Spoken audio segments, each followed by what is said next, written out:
Hey, welcome to New Jump City, everybody, where we recap the week in American and Japanese sequential art. I'm your host, Christian, the unbiased king, Espinal. And joining me, as always, it is my partner in crime. It is the man, the myth, the legend, Joshua Gangsta Time Cole. Called partner, but it should be called Gangsta Time. What's good, Chris? What up, Brian? What up, everybody listening? Hell yeah.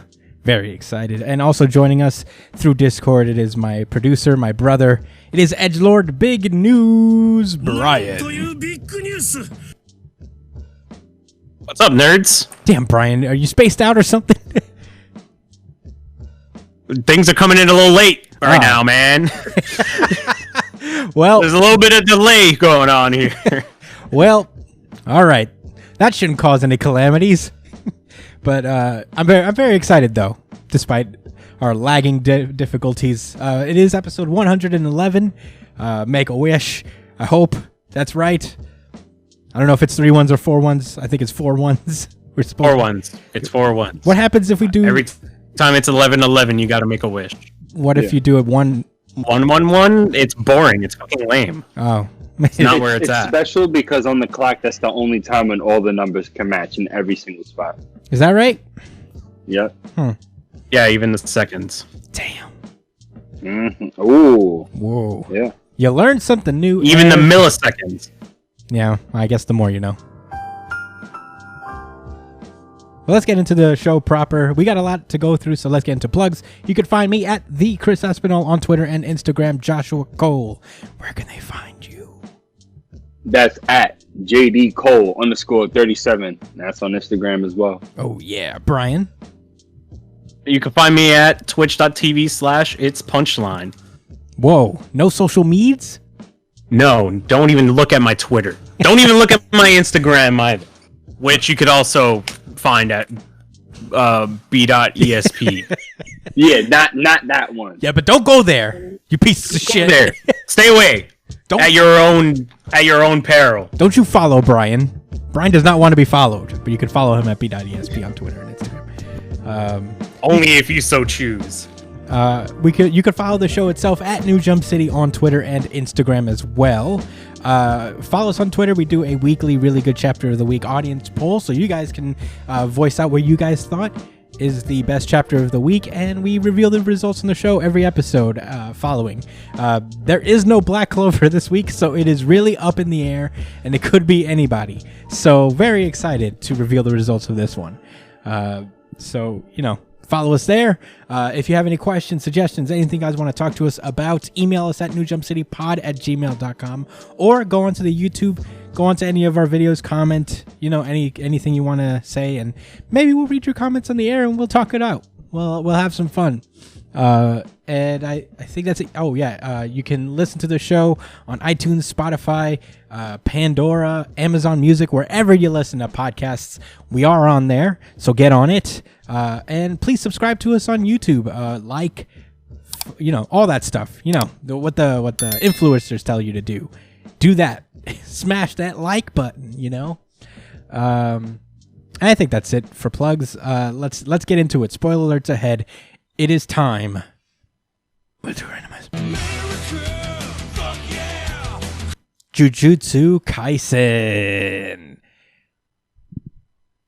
I think both of you were both wrong. Right. Yeah. The randomizer. Oh, you called One Piece? Damn it. Yeah, Brian said One Piece. Right. Josh and Brian always try to guess which came up first in the randomizer, and it is Jujutsu Kaisen this week. Back after 3 weeks hiatus. Which, hell of a vacation. So, very, very missed. This is Jujutsu Kaisen chapter 148, The Perfect Preparation. Last we left off, the game plan was formed as far as the culling game is concerned.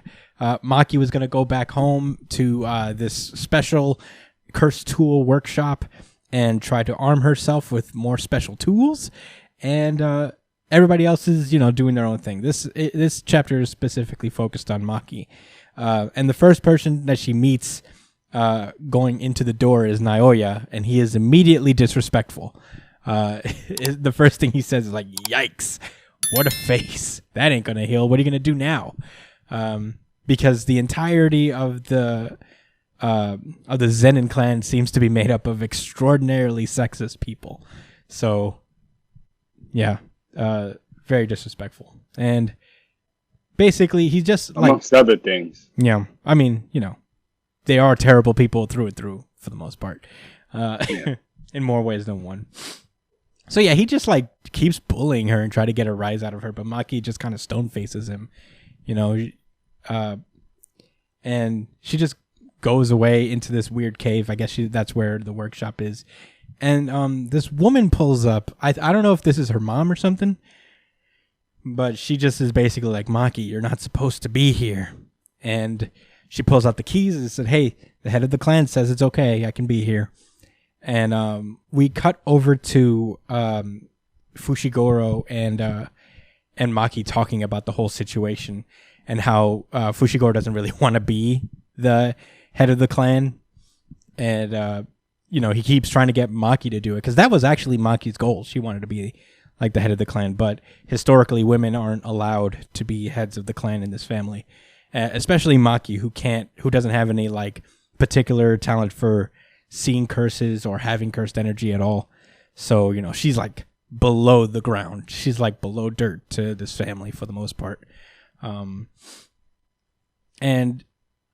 yeah, Fushiguro keeps trying to get her to do it, and she's like, I'm not ready yet. I'm not good enough even right now, because if she were to become clan leader, she's still not in a place where she can make her sister feel like she belongs, because she also has kind of a disability when it comes to cursed energy. Or yeah, I think it's that she can't see cursed spirits, but she has cursed energy. I think that's her deal.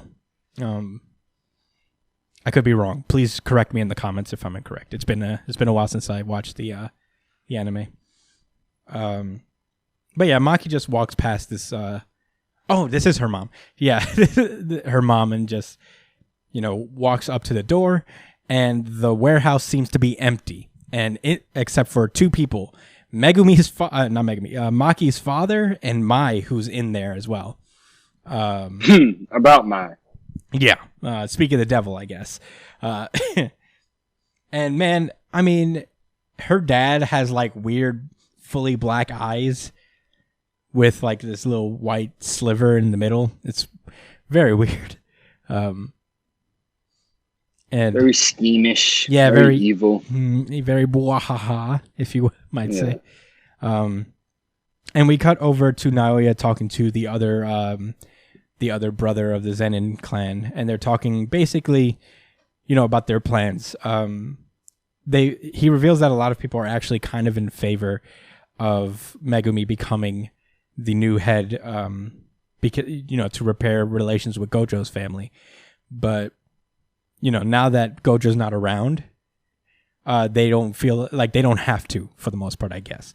So, and especially since the second tenement that was put out, the notice from the Jujutsu headquarters is that Gojo is deemed an accomplice and is kind of excommunicated from the Jujutsu world. So they're taking this opportunity to execute Megumi, Mai, and Maki before they can free Gojo. It's just a weird power grab type of a deal. It's pretty fucked. Yeah. And now he's now he's like, hey, are you sure that Uncle Oki's cool with this? And this brother's like, man, it was his idea. Yeah, he said, bro, he the one that approached me about it. Yeah. Honest, TBH. I mean, even I was like, damn, you shiesty. And we cut over to Maki's dad using the secret art Falling Blossom Emotion. And it's a domain countermeasure, I guess, where it just basically allows him to just be fucking, just hit unleash a mighty single blow.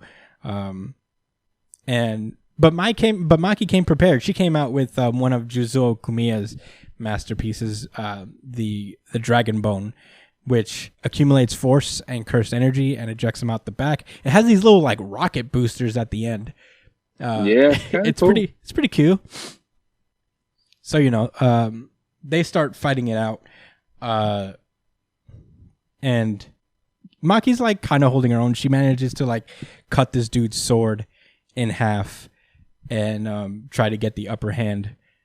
But then like before we even notice what happens in a 2-page spread, the chapter ends with Maki's dad just like slicing the shit out of her. And as Maki falls to the ground, he says, "Why couldn't I become clan head? Because my children are all worthless." Ooh. Yeesh. Yeah. It's coming. It's all coming back. Because, you know, I read this shit all the way back on Sunday. So, Yeah. Yeah, bro. This was, how do I say it? Disappointing. Oh, yeah? But at the same time, impressive. How so? Let me elaborate. Let me elaborate. So, obviously, I'm a Maki fan. I'm pretty sure all of us are kind of in her corner. You know, Love the Maki. underdog type, has her skill. You want to see how she can kind of work her way outside the box against these people with powers. You know, the Rock Lee type. We get it. We love the archetype. However, all right. You know, I don't want to say this. She didn't lose. We don't know if she lost yet. Maybe she just dropped and it's not over. It looks like it's over to me. So that's why I say disappointed. Mm-hmm. And that is her dad. He is a grown-ass man. I really should tailor my expectations. Yeah. I mean, it's an unfair advantage, I guess, because he has, like, everything she doesn't. And this series is very kind of grounded in that regard. Maki's extraordinarily talented, but, you know, I guess in the face of, like, a really strong curse user, I guess it's pretty rough. I don't think it's over for Maki either, but... Huh? Yeah. You know how it is in these stories. So she might, all that bleeding don't really mean anything, right? Yeah. No, I mean Maki in particular. Like, you know, comparing I guess Maki to Rock Lee, I would say. I mean, I really enjoy Maki, especially like getting refamiliar with like the early parts of the series, how capable she is and how fucking badass she is. I hope this isn't the end of her. Is what I'm saying.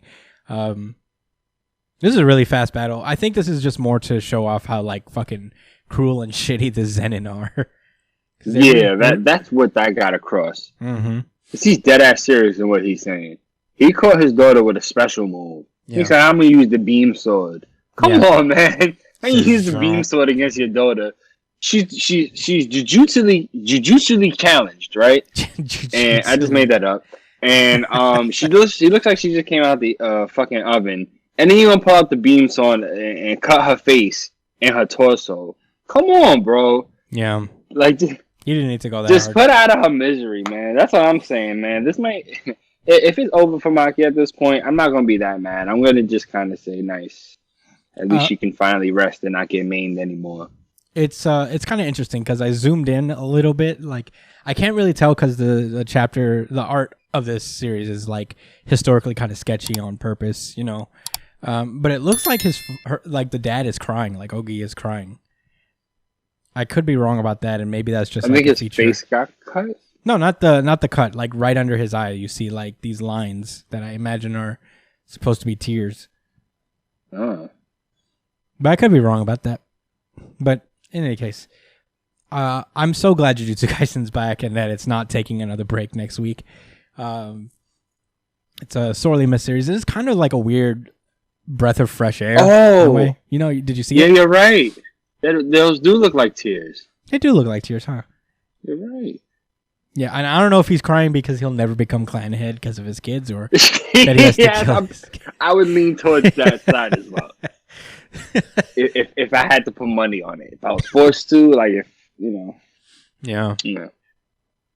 But in any case, I mean, I love Jujutsu Kaisen. This is a cool chapter to see in general. I think like the fight, for as short as it was kind of cool. It's always cool to see Maki square up against people, because her way of fighting is very exciting. Because it's like bare bones, no magic powers necessarily involved. But I'm into it. That's all I really got to say about it. I thought it was a good chapter, but I feel like my feelings on it will be more concrete when I see what happens next week. But any other thoughts before we move on? I'm not jumping out the window any further. Better be patient. No thoughts, Brian? All right, then let us randomize. Justice League. This is Justice League number 61. Last we left off, we've been dealing with a lot of things from Naomi's side of the universe. Some people from her world have just like been invaded. Well, one person in particular named Brutus, who is, I guess, Brian Michael Bendis put into a character, pulls up and he starts bantering and also fighting, but also bantering with the Justice League. But he lost 2 times, and unlike most villains, he's like, I'm gonna head out both times. He knows he's outmatched, and I respect that, I guess. But I like how his partner is like, damn, you came back real quick. He's just like, get off my ass, all right? That's where we want to get my ass beat. That's where there's no point in me going there and dying, all right? It's literally the conversation. It's kind of funny. It starts off with Brutus returning to his planet, and he literally says it's crazy over there. The funny thing is, I almost caught an attitude, man. I'm so like over it with Bendis, man. But I really thought about it. I just put myself in this guy's shoes, and this fucking alien weirdo guy. I don't what is his name? Brutus's shoes. Brutus. And I was like, yeah, that was crazy, yo. You got jumped, my nigga. Yeah, I mean, then you had a 1-on-1, and it was still tough. And then her friends pulled up, and it was like slow for you, like shit. It was rough for him. Yeah, I mean, he literally says that I can't even go look around the place without all these shiny meta supers jumping me. That's a quote from him. And his partner, this lady, is basically like, I can't just keep teleporting you there. It's hard for me, I guess. Yeah, Brutus is basically like, I mean, at least we know. I think this world is worth fighting for. Our world is fucked up. We're just going to go over and take theirs. And as he says that, like, they look up into the sky and they notice that, like, there's a surge of energy pulling through, and the girl he's talking to, McMurph, a weird name for an alien. McMurph. I am McMurph the alien.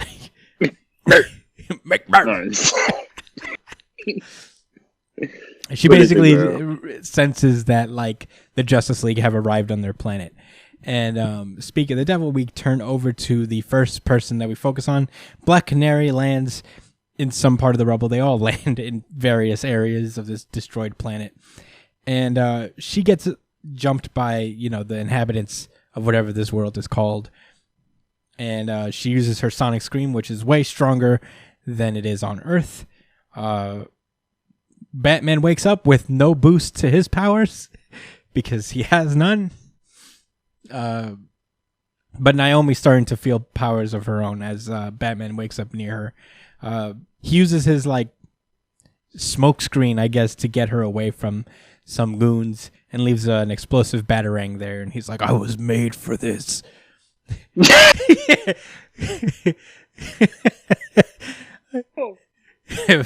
For doing cool shit like this on alien planets.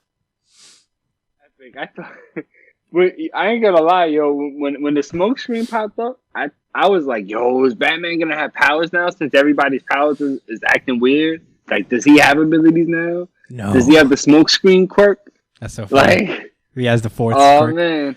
But nope, he just... Is he a dirtbag now? Yeah, no, it turns out he's just like, my smoke screen and my regular ninja powers are way better here. No, way better. I can crawl around even more quietly. It's pretty cool. So, he starts checking out Naomi, who's having kind of a panic attack at the moment. And then he just tells her to, think about DuckTales. He just says, DuckTales. She's like, what? DuckTales. And then it's calms her down, I guess. And I don't know if this is based on a real field medic type thing where, you know, you bring somebody back. Like, it's an anchor word that brings you out of your anxiety, but it works. I want to believe it's less about the specific word and more so about it being a totally unrelated word that you have to think about to kind of anchor you, as you said. Yeah, I also don't... you focus on something singular. I also don't picture Batman knowing anything about DuckTales. I feel like that's like not his vibe. He was too young. He was too old for that show when it came out, probably. I don't know how he knows, but... He gets a call from Superman, who's just floating in the sky with his eyes closed because his heat vision is out of control. And he's trying to, like, stop it from cyclopsing everywhere and destroying everything. But Batman's like, don't worry, just, like, open your eyes slowly. Focus your eye line. And Superman tries to do it, but Brutus is right fucking there. And just, like, shurikens him. Away. Oh man. And the man himself, we cut over to Green Arrow waking up. And these bad guys, they're just fiddling with his shit, not knowing how. And they all have powers, by the way. I'm pretty sure. I don't know about that. We don't know if everybody on this planet has powers. I'm like 98% sure. I'm about 75% sure. I think like not everybody has powers. But it doesn't matter. Even if they did have powers, they're fucking with Green Arrow's arrows, and they don't know the magnitude of the shit that they're fucking with. No, they do not. The amount of preparation and science and dedication to the art of archery and handcraft. I'll stop. Well, you know how backwards these aliens are because they've never even seen a bow and arrow before. It's like, wow. I guess like they just skipped bow and arrow and went straight to laser gun. But they are making a huge mistake underestimating these arrows. Because, like, one of them is, like, pointing his own arrow at Green Arrow. And Green Arrow's like, I wouldn't do that if I were you. Those are very strong arrows. And, the arrows just start shocking this guy to nowhere because they're tied to his fingerprints. So nobody else can use Green Arrow's arrows but at Green Arrow. So this guy gets shocked, and then Green Arrow lands the strongest punch in the DC universe on this guy. And we cut over to the saddest one. It's Aquaman just sitting alone in this building. And he's really just sitting there, just smallest violining everywhere. Yeah, it's like what's going on, bro? He's like, death? And isn't his new thing like life? He's the man of all life. He can talk to... Yeah, I mean, I don't know what's going on with Aquaman. I have not been reading his series, but he is a massive bummer right now. I feel like at the first sight of trouble, he was like, oh, fuck, I'm dead. No. No, I'm dead. There's nobody else around. And then he just faints. No water. He faints out of nowhere, and the bad guy comes and just grabs him by his hair, and Caveman pulls him away. It's not very gangster, Aquaman. I mean, not very gangster at all. I don't know if Brian Michael Bendis just hates Aquaman, but that was ultra disrespectful. Even Hawk Girl fares a little better. She's just floating through the air, and she finds Black Canary. And they're both talking about how like, oh well, both of our powers feel amplified here. It's pretty cool. I'm not mad at it. And they're about to get attacked from behind, but guess who saves him? The men themselves. So, like, the Green Arrow hits this dude, finds Black Canary. And that dude was definitely killing both of them with that axe. That's for sure. For sure. It doesn't matter if they're both ultra powerful. As long as they have Green Arrow watching their backs, they'll never die. He probably had an accurate axe throwing power. Yeah. And it didn't matter because, again, Green Arrow. No, of course. He neutralizes everything. You know what we call that. Yeah. Oh. I don't know what it is. GG. Is this GG? We call that Easy Money GG. There you go. And at that moment, that's when Brutus comes in and slams Superman into the ground. And he's feeling pretty good right now. He's just like, woo! He's like, like he just said, quarterback. Yeah, I got you, nigga. What's up? Oh, he does an end zone dance with the other people. And everybody's just watching in disbelief, like, whoa.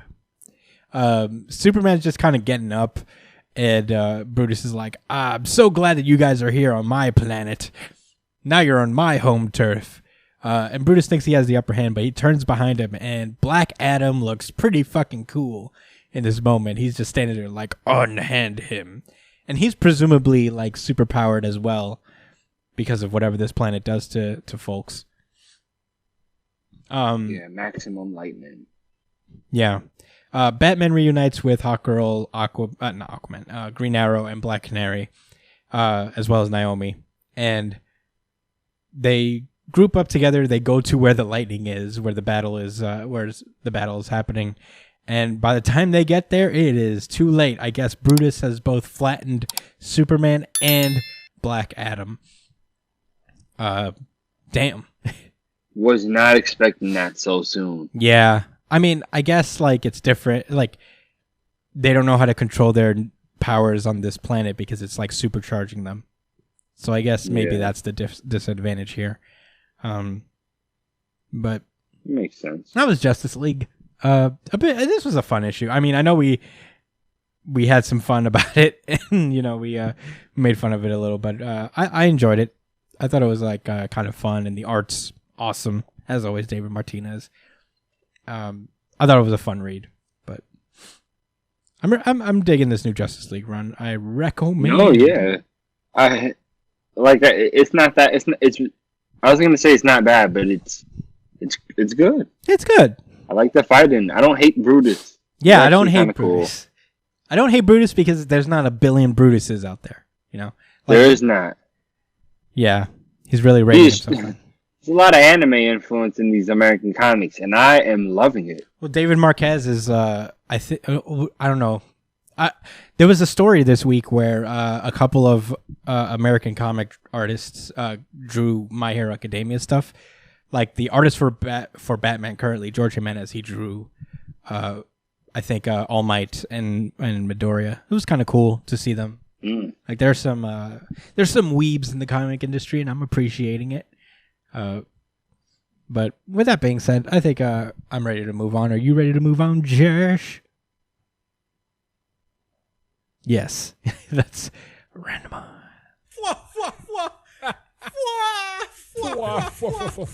My Hero Academia. This is My Hero Academia, chapter 312, Hired Gun. We cut to a RGC. Oh, Jesus, Brian. God damn it. We talked about this, but this, certified Brian's RGC. RGC. Certified RGC. Certified RGC. Shock horror. I can't believe it. We start off with a flashback as Hawks is talking to Midoriya, and he's basically explaining, is like, I think you'll be okay. It was before they headed out on this whole training Midoriya on the job type thing, where they're like, I think you'll be okay. You got one for all. You seem to be learning it pretty well. But my one concern is that, like, All for One and Shigaraki aren't at a stage where they can steal one for all yet, and the doctor's out of the picture, so they don't have the tech to preserve fresh quirk factors. So because they apparently raided his facility, and all that. So the best option for the villains is to take them alive, which is a tall order for most, except for one woman, and. It turns out it's coincidentally the very woman that's after Midoriya right now. And it turns out she used to be a senior colleague of Hawks's. So that's an ex-hero. Yeah, she was an ex-hero, and not just that, like kind of like above Hawks in that way. I guess when he was a kid, she was like his superior. Yeah. And Hawks warns Midoriya that if he meets this woman, to drop everything and run. And split. Mm-hmm. Yeah. Midoriya, we cut back to the present. Midoriya sees the bullet that took out his phone, and he's like, oh yeah, it's her. Ammunition made out of pink and dark blue fibers. A former hero employed by the Safety Commission, Lady Nagant, right? I think that's how you say it. I guess Nagant. Nagant? Whatever. Yeah. Lady Nagant. And she fires off another shot. Midoriya starts to run. And as he's running, he retrieves his phone and he's like, all right, now I should retreat. And he senses like some danger incoming, and a bullet just comes in, and Midoriya just is like, fuck! Ah!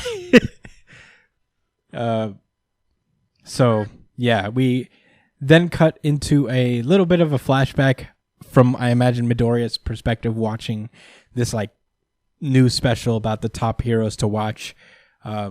And we see Snipe, who's a kind of a tertiary hero we've seen in the background a lot at UA,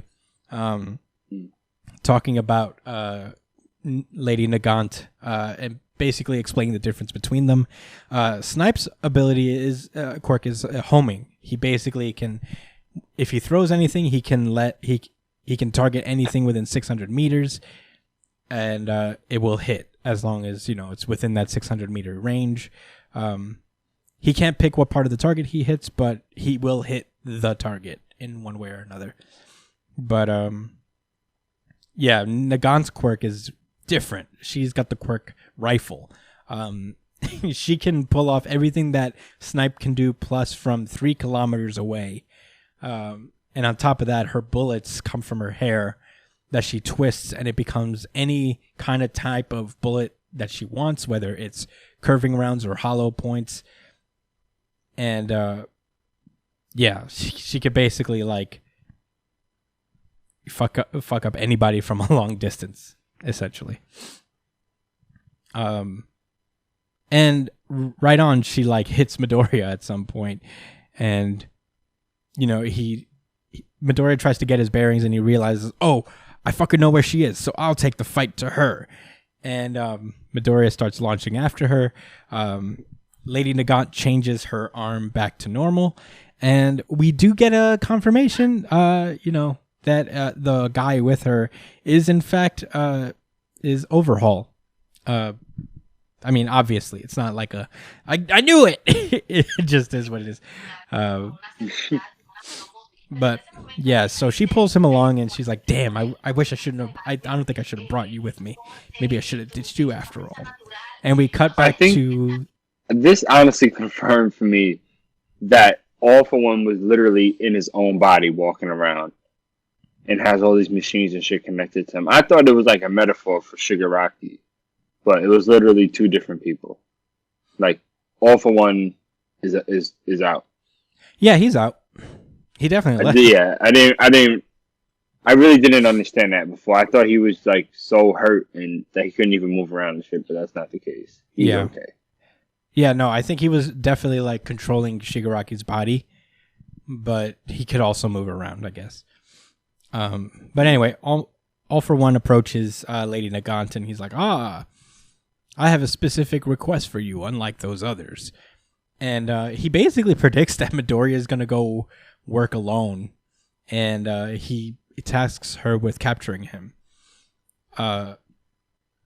So Lady Nagant is like, why should I do that? It's not really a prediction, right? He says it's under my, like, it's like something, it's like he got informed about it, essentially. How would he? This was before he even got out, so like, let me read it again, but it's like the way that he says it, it's like he's saying, somebody let me know that Deku. Yeah, you see, in the days to come, I expect that a certain UA student will leave the school. So I think it's like somebody fed that information into him, and he's kind of preparing for like. No, I don't think anybody fed him that information. I think he says in the days to come. Remember, there's still a traitor in UA. No, I don't think I think it says that he expected. He thinks that Midoriya is going to start working on his own. He didn't say that somebody told him, and he wouldn't have been able to know that because this was like at the jail. This is at Tartarus that he's saying this to her. So like, there's no way he could anybody could have fed him that information because Midoriya probably didn't even know he was going to do that. I don't know. I mean, I think it's like a guess that he got kind of dead on. He would expect Midoriya to go off and train and handle shit.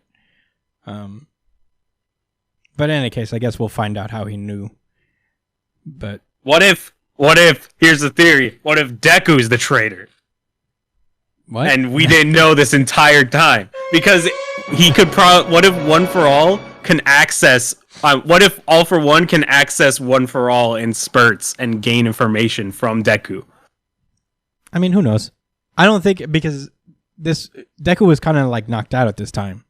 So yeah, exactly, and that's how. And look, that's the other thing. You see how where they're inside, like in the One for All world, that it's inside the prison that the original user was in.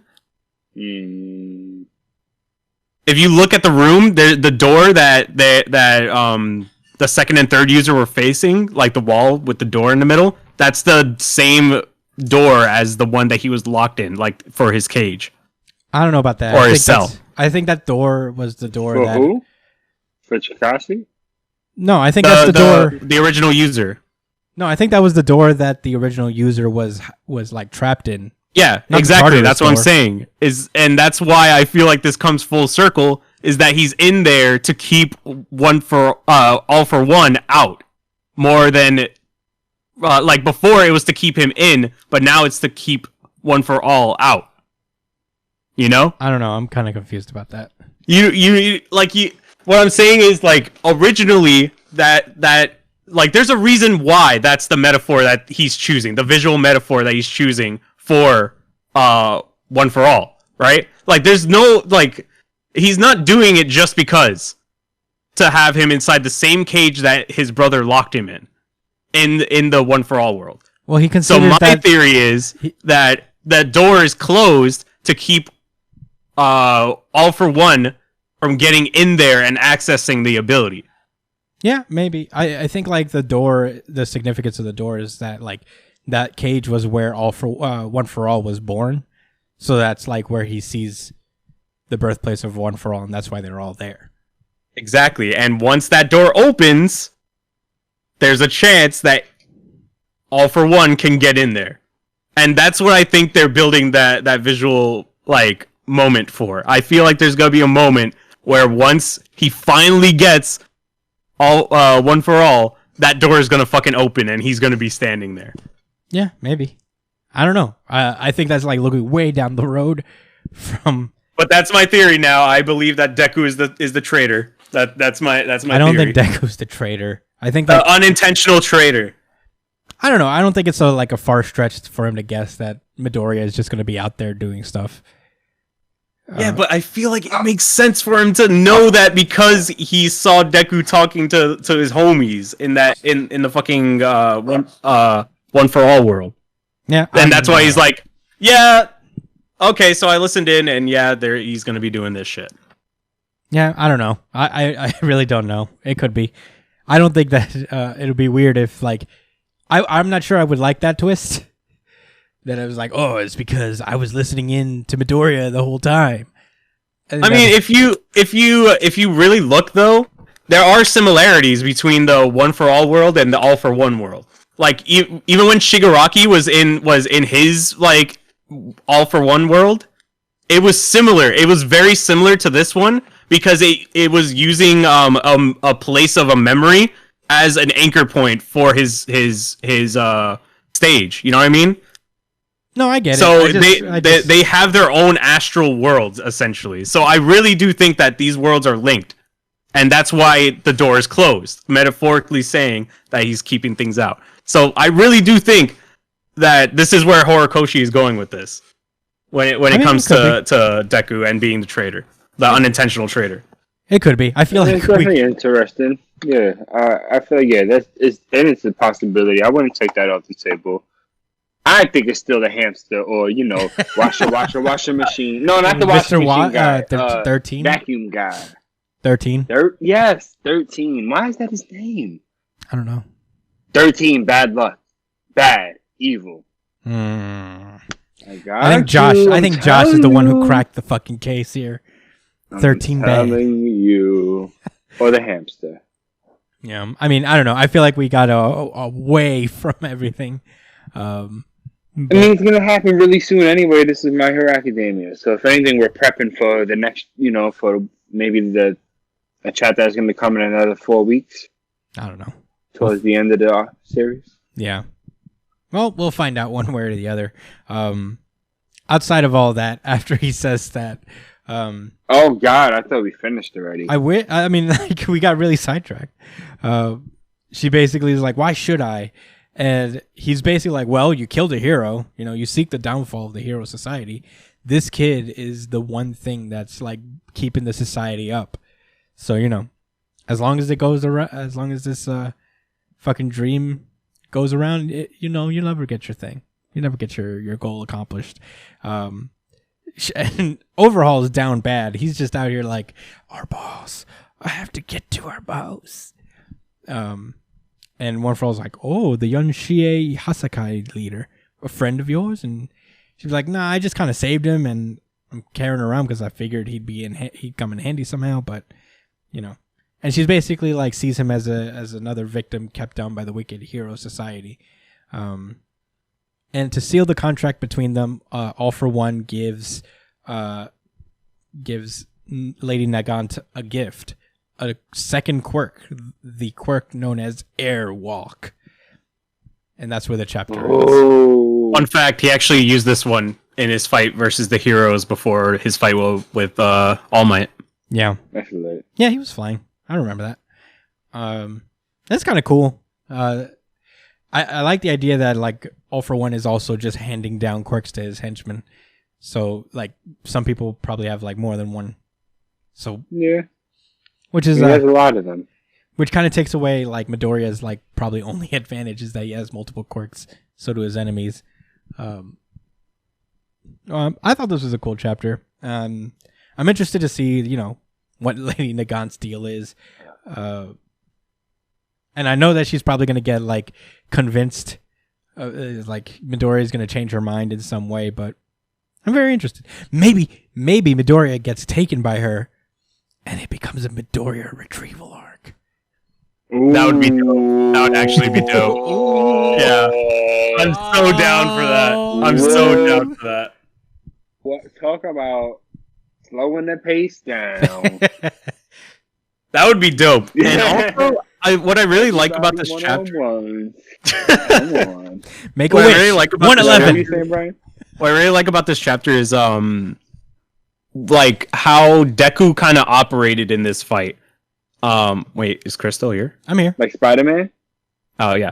So he was kind of like, it's kind of like this was a classic Deku chapter, Like he kind of came across the situation and he's like, all right, I should probably just do what I'm told and dip.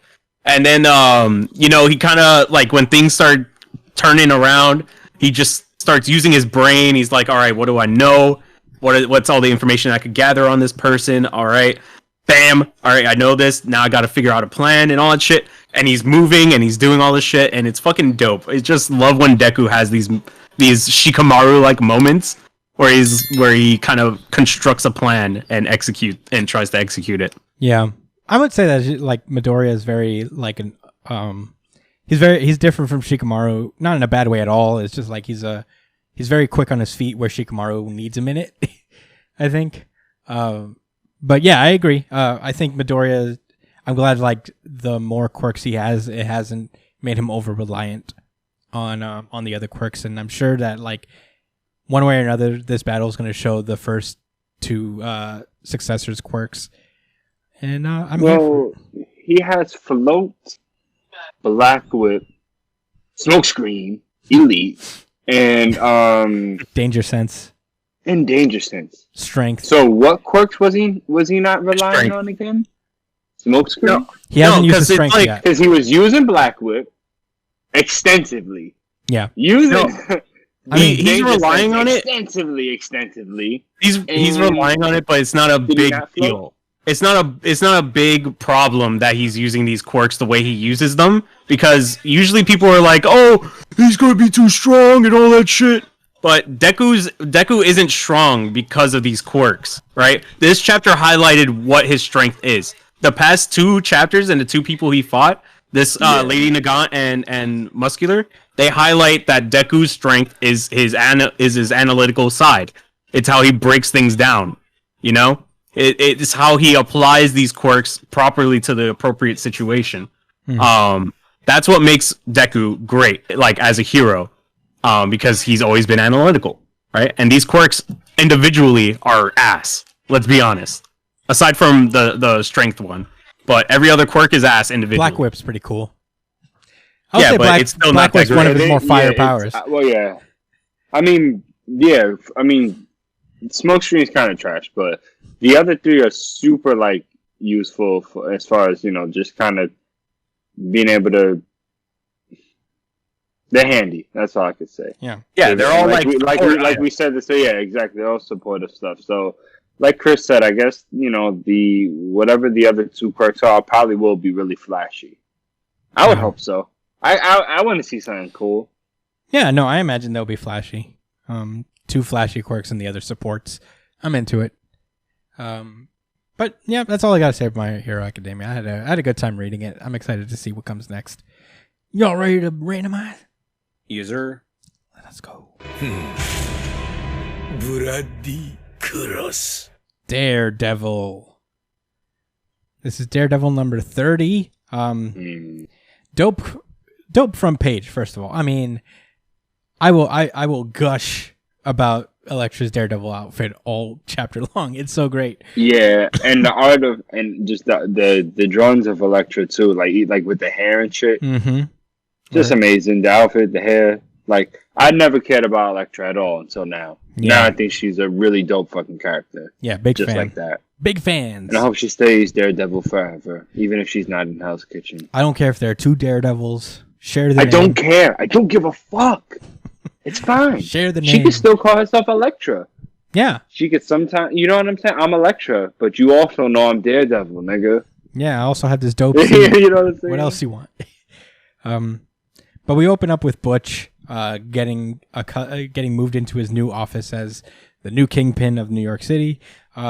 Daredevil's reckless ass brother Mike pulls up and is like, "Hey, we're here. We made it. Moving on up to the east." And Butch is like, "Damn, stop being so loud." You know what I mean? Like, can you at least pretend to be blind? Because at the moment, they're twin. Like, Matt has a twin brother named Mike, and he's passing as Matt. So, Daredevil's identity could be protected while he's in prison. Yeah, but he's also taking advantage of it in the worst way. Yeah. So basically, Mike asks, how's Izzy doing? And he says, Izzy told me to take care of the new Daredevil. So, that goes against Fisk's orders. So I'm kind of stuck between a rock and a hard place here. But, yeah, he's kind of nervous, I think. He's literally like, well, I mean, I just made it to the place I always wanted to be, and it's already problems. Not fun at all. We then cut over to Daredevil in a fucking hospital bed. And after surviving a prison jumping and stabbing, he wakes up to Kirsten, who's waiting for him to wake up. And at the same time, Cole and Foggy also pull up to the hospital, and they all berate him for fucking hanging out in prison where he technically does not have to. Yeah. And Cole comes in and is like, look, obviously you wouldn't survive in jail. It's a bad idea for you to be there. Seeing as how 2 days later you're in a hospital bed stabbed up. So, I brought Agent Quiche from not Agent Quiche, sorry. Agent Kesbeh from the FBI, and we're working on a case about the prison that you're working for. The guy who owns it is a piece of shit, and he uses like prison labor, and there's on-the-job fatalities that are not being reported. So if you can help her with this and kind of be an informant on that and exchange information, we can commute your sentence and get you out of prison for this. And Daredevil goes, I'll do it. I'll help. but I'm gonna I'm gonna serve my full time. Man of God. Yes, because he is a Catholic man. And, as you said, a man of God, and he's going to stick to his word, stubborn as a mule. Yeah, my favorite part is everybody's just like, oh my God. Just even the Muslim lady's like, no, she's like, you're dumb. What? What are you talking about? You're dumb. Are you stupid? She said, why do you have an orange mask on? She doesn't say it, but I know she's thinking that. Like, you look so stupid. It's fucked up they won't let him keep his like actual devil mask, but I guess that'd be weird. And they even made his eyelids orange for the mask. That's hilarious. The tints. Yeah, for sure. I didn't notice that. That's funny. We then cut over to the nighttime in Manhattan. Elektra is hanging out with her new Robin, training her. And she's basically taking her on little missions and stuff. And apparently Elektra has paid off a few civilians in Hell's Kitchen to be her informants. And they told her, and to keep an eye on the new kingpin of Hell's Kitchen. So they get word that he's like doing some shit. And he's like, you want to come, child? You want to come to this dangerous scene? And she's like, yeah! Hey, shit, what else am I going to do? Yeah. We then cut over to Kingpin setting up a nice little dinner with Typhoid Mary. And he's like, hey, it's been a while. I brought you over so we could chat. I know we've had some rough patches, but let's talk about our future. And Typhoid Mary's like, I don't know, man. I'm just trying to stay clean and not go crazy like I do.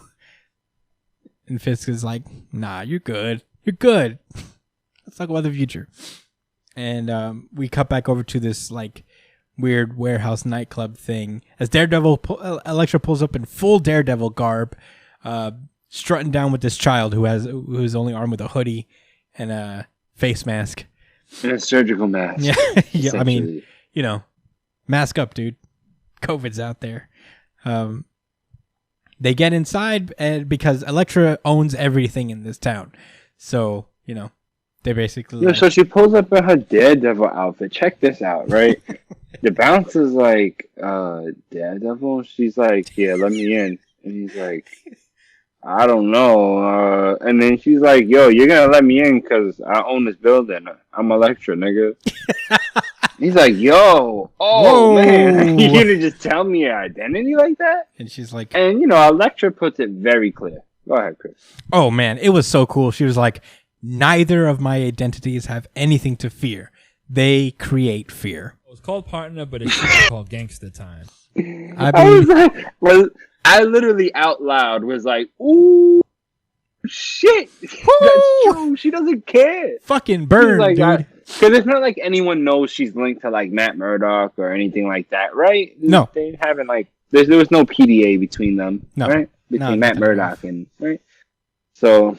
Yeah, I mean, just a pure moment. Makes sense. Like, she can literally do whatever the fuck she wants. She don't have to worry about that.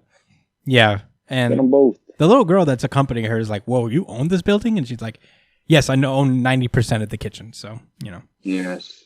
It's pretty very cash. Yes, I do, little girl. No backstory, just like, yes. I just own it. I just own 90%. Anyway, there's the bad guy. I'm going to go deal with him. Wait right here for a second. Stay close, but not too close, so you don't blow up my spot. And she goes up to confront Butch, who's just chilling, and they have like this cool superhero talk. It was? Oh, right, never mind. What do you mean? What?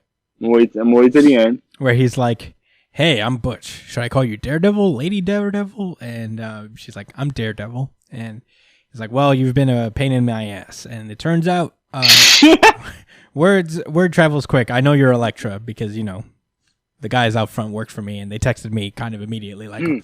Just shot me a text like, bro, did you know? Oh my God, it is Daredevil and it is Elektra. And she's basically like, I know you bought the kitchen and gave everyone cheap rent, which means more disposable cash. And more disposable cash means more time at the club. and maybe some drugs. You know. What people do with money. They don't get it from me, they'll get it from somebody else. You know what I'm saying? Let them rock. And I kind of felt what he was saying. Yeah, it makes sense. From that particular perspective. Because he's not telling the whole truth.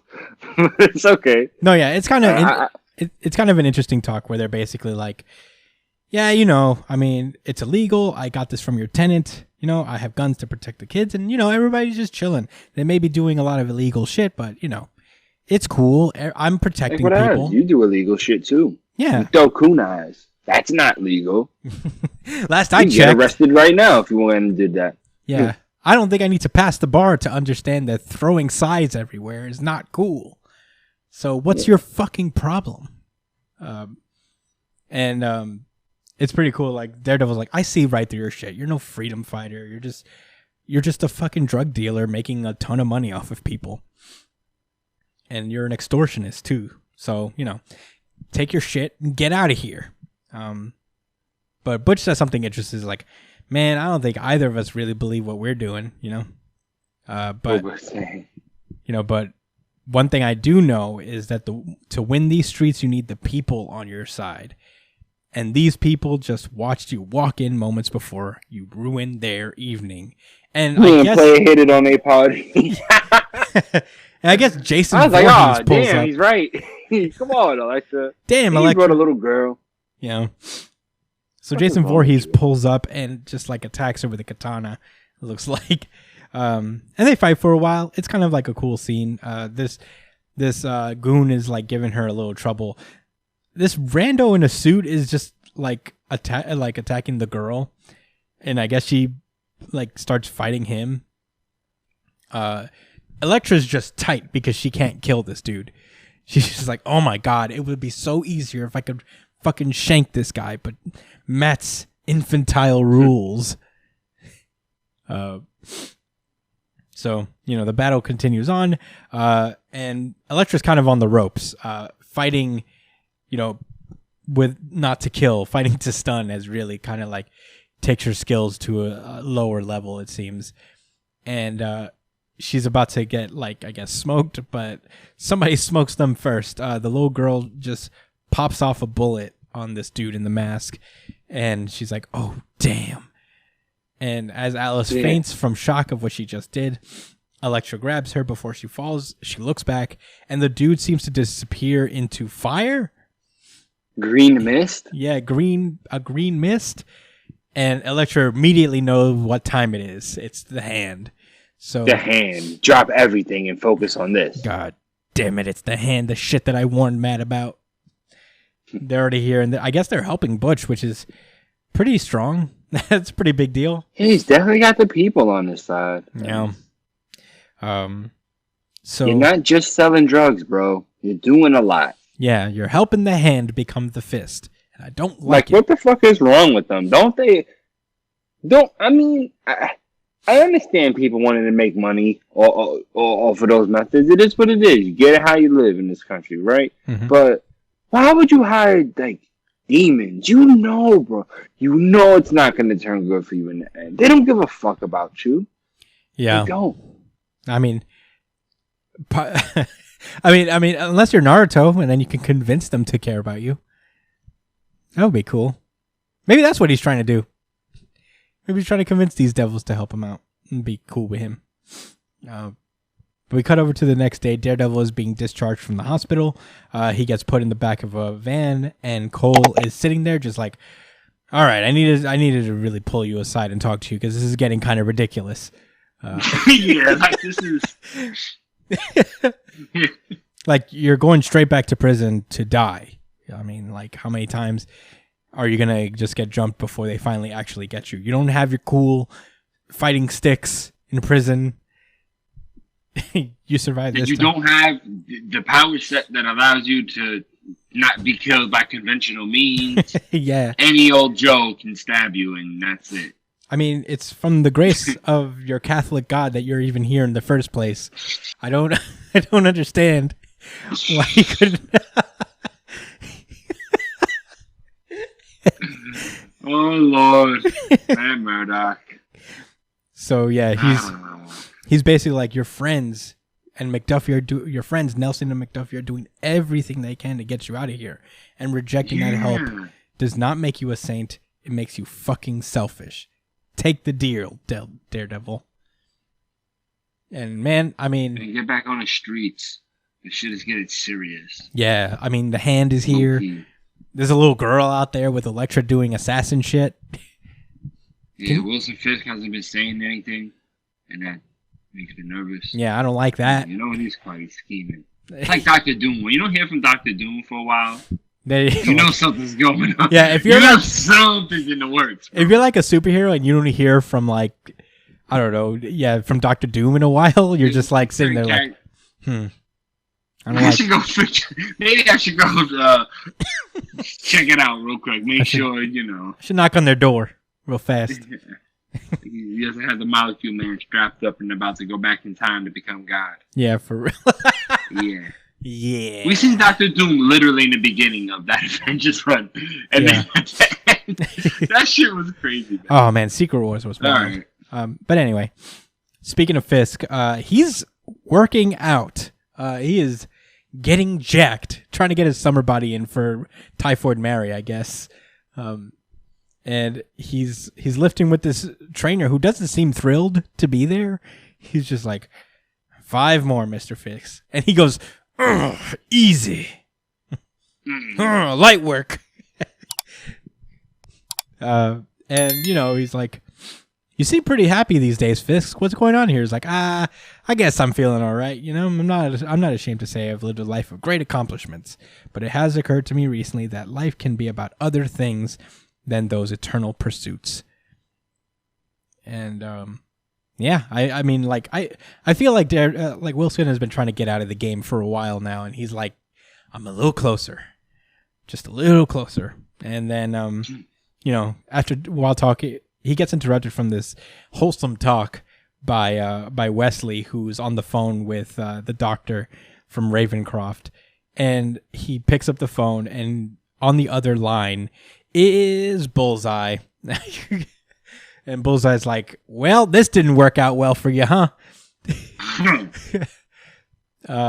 Yeah. So a superpowered Bullseye is now freed and killed all of the scientists that superpowered him. So Fisk gets so upset that he throws the weights. He crunched his phone. Yeah. And they picked up a weight that was already set down, by the way. I thought he had it in his hand while he had the phone. Yeah. But no, he looked down, reached for the weight, and did it with purpose. And tossed that shit out of fucking, I don't know. Yeah. A high floor. Probably the penthouse, bro. That's real. I mean, I feel like Wilson Fisk breaks a phone of his every 5 issues, I feel. There's always I feel like this has happened like 12 times in this run where he's just like gets tight, goes, ah, damn it. It's pretty funny.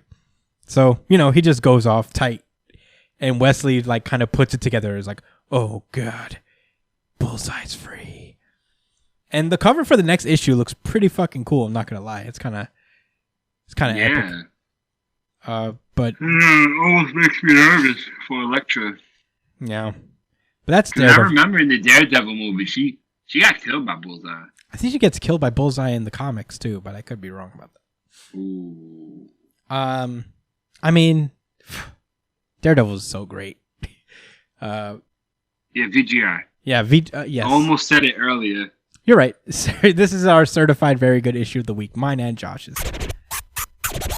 Certified VGI. I'll play it a second time for me. Certified VGI. I mean, if you're not picking up this Daredevil, it's like one of the low-key, one of the better American comics out there. So do it up. No continuity necessary. Just get into it. It's great. It's fantastic. But yeah, not much else to say about Daredevil. Very fun issue. Are you ready to move on, Mr. Josh? Sir. Then let's go. It is time to run. He said, is this ice? Dickhead, is it cold? Undead Unluck. This is Undead Unluck chapter 63. And Yeah. I guess this one will make the exception for it. For the first time since we started covering it, this is the audience voted really good chapter of the week. Certified RGC. Certified RGC. Certified RGC. Wow. Yeah.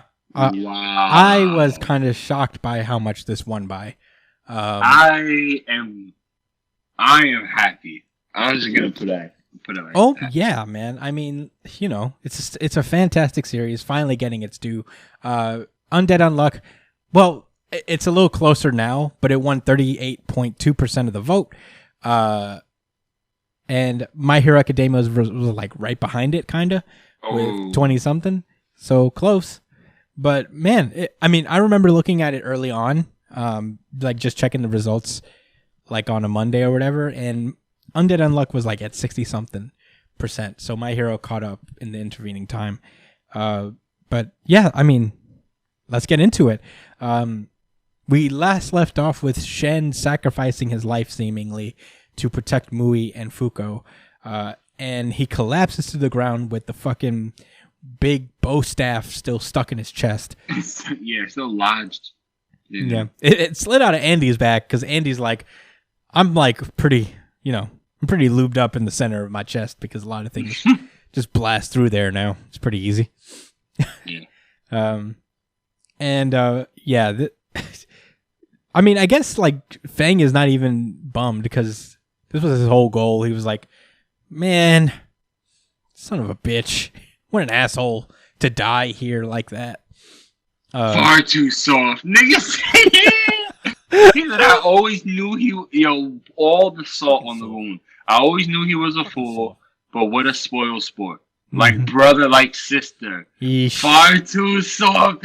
Yo, Fang's a fucking beast. I don't give a fuck about your rules, BGI, nigga.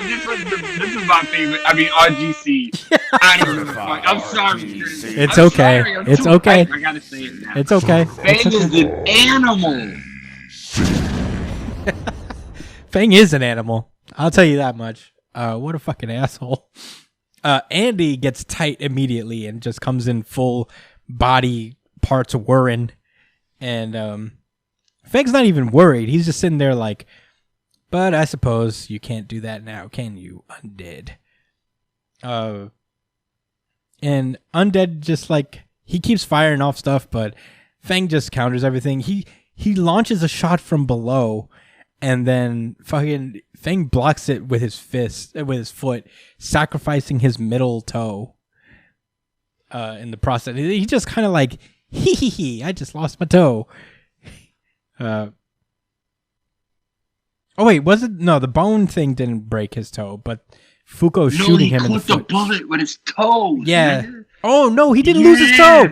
Oh, yeah, God. almost 5 of them in there. Yo, I'm telling you, Fang, he's different, son. Look at him. And that was a revolver, son. That wasn't a fucking little toot. Yeah. Son. High caliber. Yeah. Are you kidding me? This is my high caliber toe grab. Kya! Bang! Kya! Caught those with his feet. Nigga, it man. Yeah, I mean, for real. Fucking, yeah, whoa. Yeah, oh, man. Meanwhile, Andy dying. Not Andy.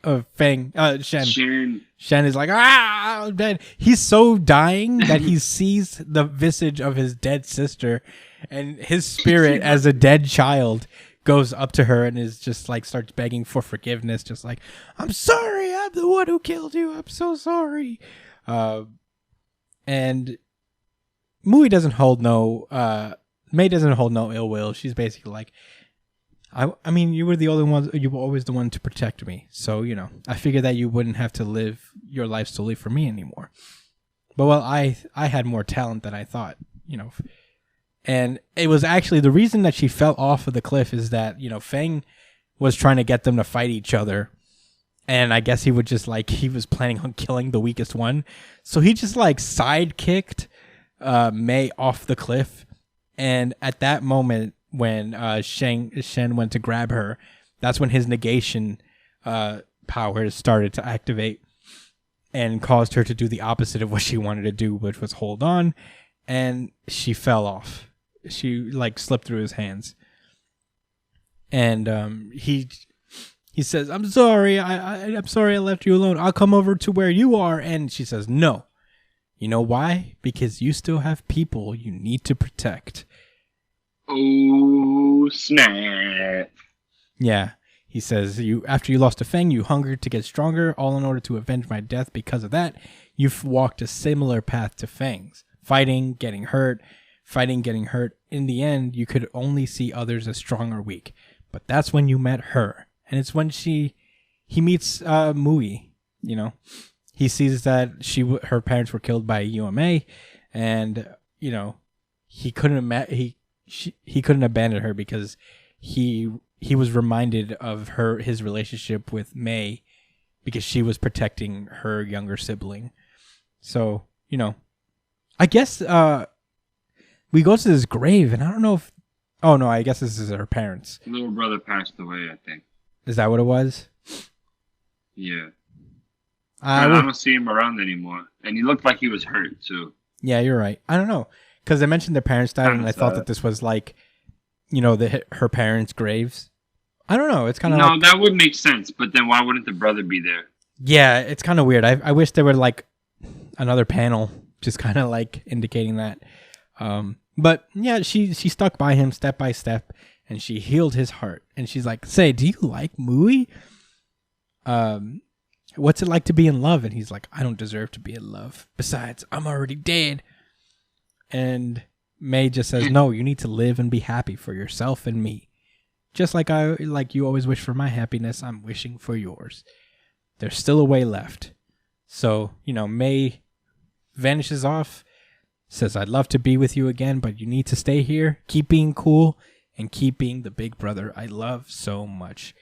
And Shen just comes back to life, it seems, for a moment. Yeah! I'm not dead yet, you New Jump City motherfuckers. You're wrong. Man, he's like, "Louie, could you be a deer and kill me, please?" You know, because do the opposite. Yeah, I mean... Maybe he's going to activate her negation ability. Unimpaired. Yeah. I coincidentally have the ability to unimpale someone I love dearly.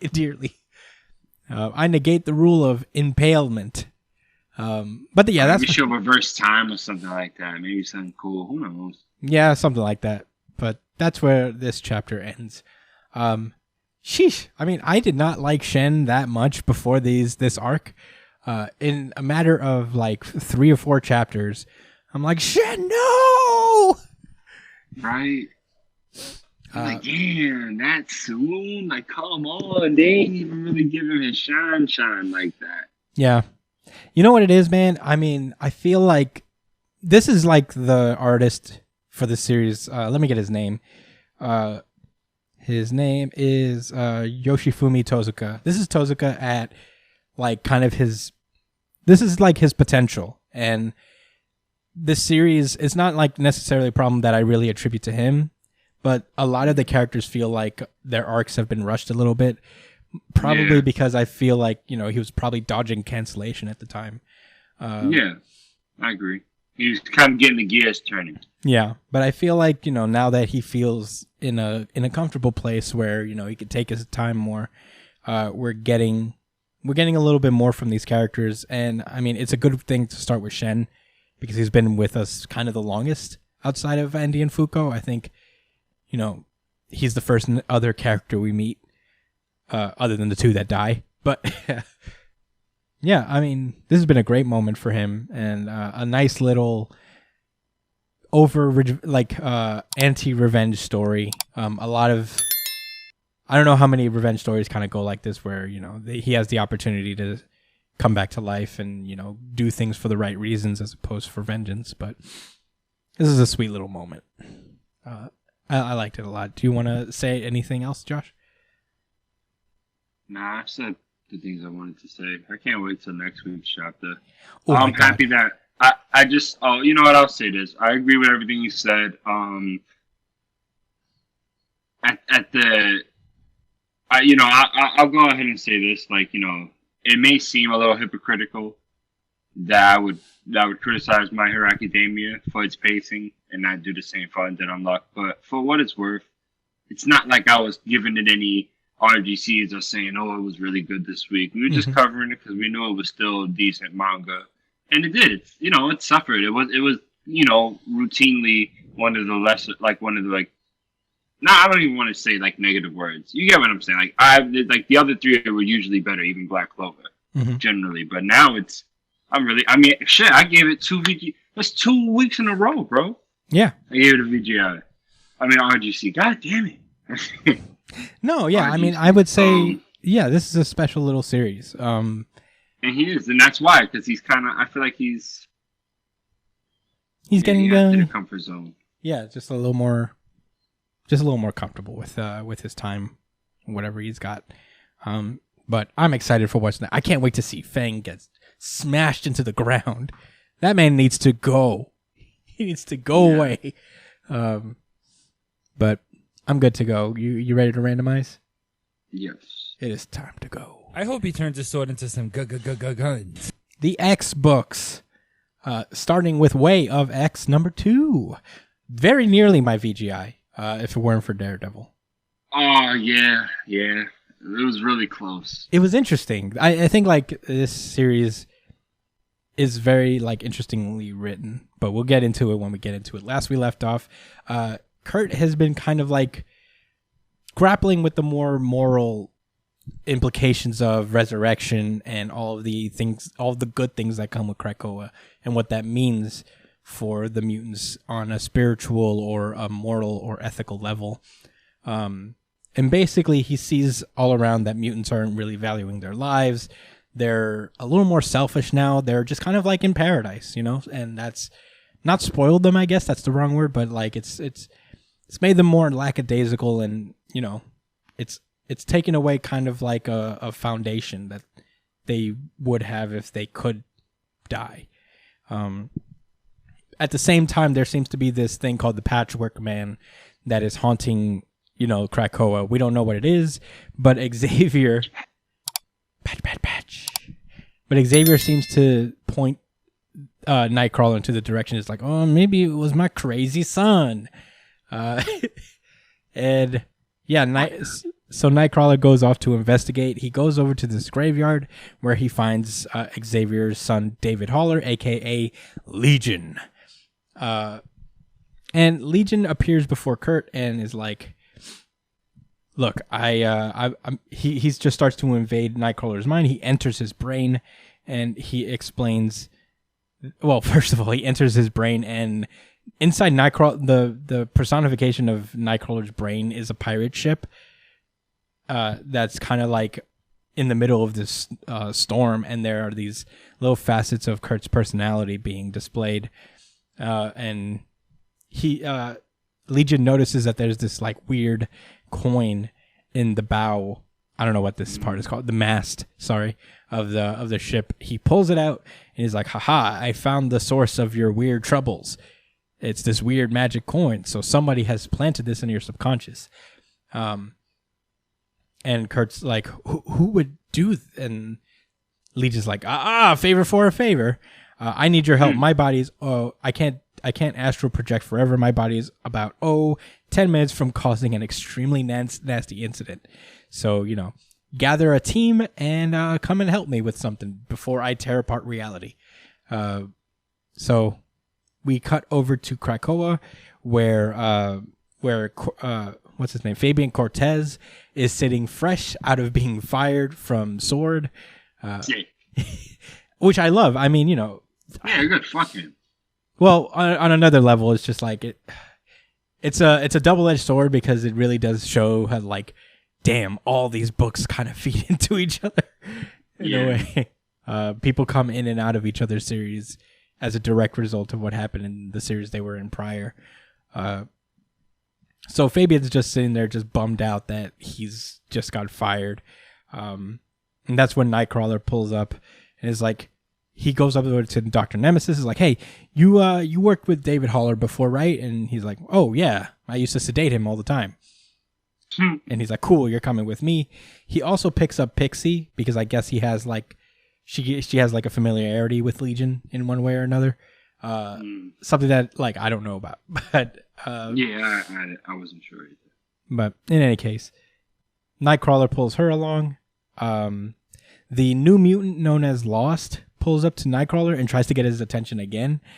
And Nightcrawler's like, I hate to do this because I did this last time when you really needed me, but I really gotta go.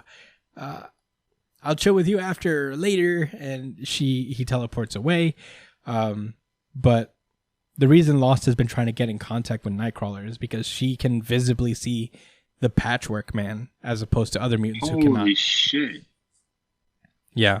So this Patchwork Man is just making everybody throw up. Is that the Patchwork Man? Yeah, that's the Patchwork Man. Oh shit. But He yeah, was different before in the shadows. yeah. Meanwhile, Nightcrawler and Dr. Nemesis and Pixie pull up to a desert in Saudi Arabia where an Orcus station is, and it is destroyed. Nightcrawler's like, whoa, what happened here? And Legion's like, I happened. Sherry. But basically his powers are going out of control because Orcus has somehow managed to get Legion's brain and try to harness it into some kind of weapon to destroy Krakoa.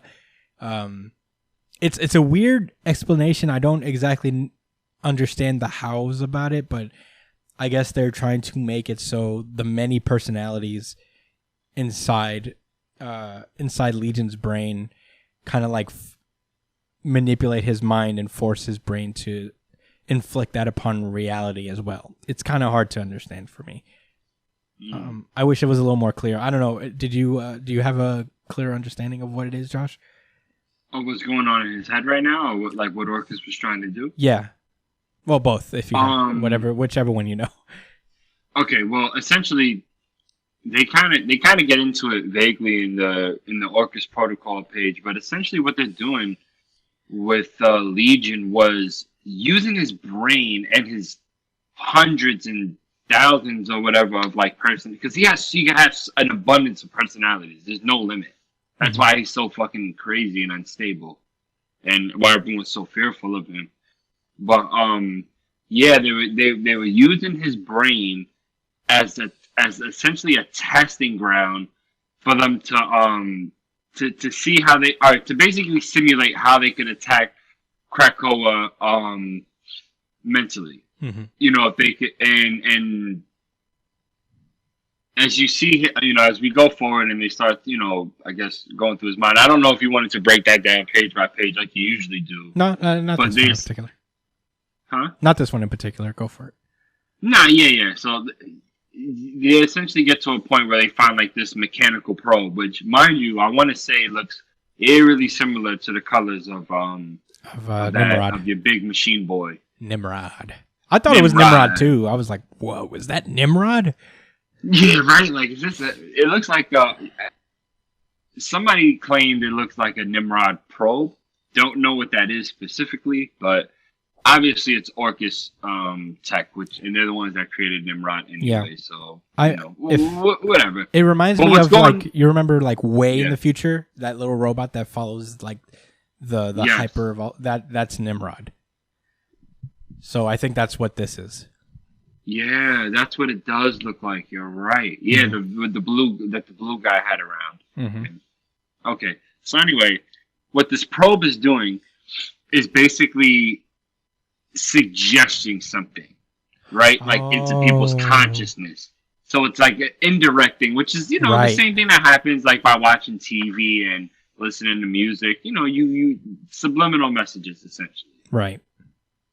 Yeah, but this one's it's what they call it an invasive exotic. So, and you know, to try to see like how that affects mutant society, because that's what's going on in Legion's brain. That with all his many personalities, they're simulating Krakoan society. Right. Then they're introducing this probe or this invasive exotic, which is essentially like a virus into people's minds, which is suggesting destructive behaviors, which is why like Legion's brain is in such a crazy mode. I guess the problem was they didn't understand how bad it would get. Yeah, it got out of control and it fried everybody. Yeah, they underestimated how fucking strong Legion is. So they're like, oh, they all died. And Nightcrawler and Pixie seem to destroy this Nimrod probe, for lack of a better word, but it still doesn't really fix anything. And Legion's like, I guess it's just too late. You know, it's already done too much damage. So there's only one way out. Stop the world from exploding in 10 minutes, but it was, you know, something still needed to be done about it. Yeah, there's only one solution left. As Nightcrawler is like, well, first of all, Dr. Nemesis is like, oh, I get to kill people? Yes, I got the strap right here. So I've been waiting to test this shit out, man. Yeah. Scramble your particles, bro. Let's do this. Yeah. And Nightcrawler's like, Nightcrawler's like, actually, I'll do it. Favor for a favor. And he has this little moment with Legion where he's like, because Legion doesn't like being called Legion, because his name is a reference not to him as a person, but to the many personalities within him. And he wants to be known as himself. As like the stigma. Yeah. So he's like, you don't like being called Legion? Well, did you know a Nightcrawler is a type of worm? You know, my name came from like a shitty insult. I'm like, I didn't know that either.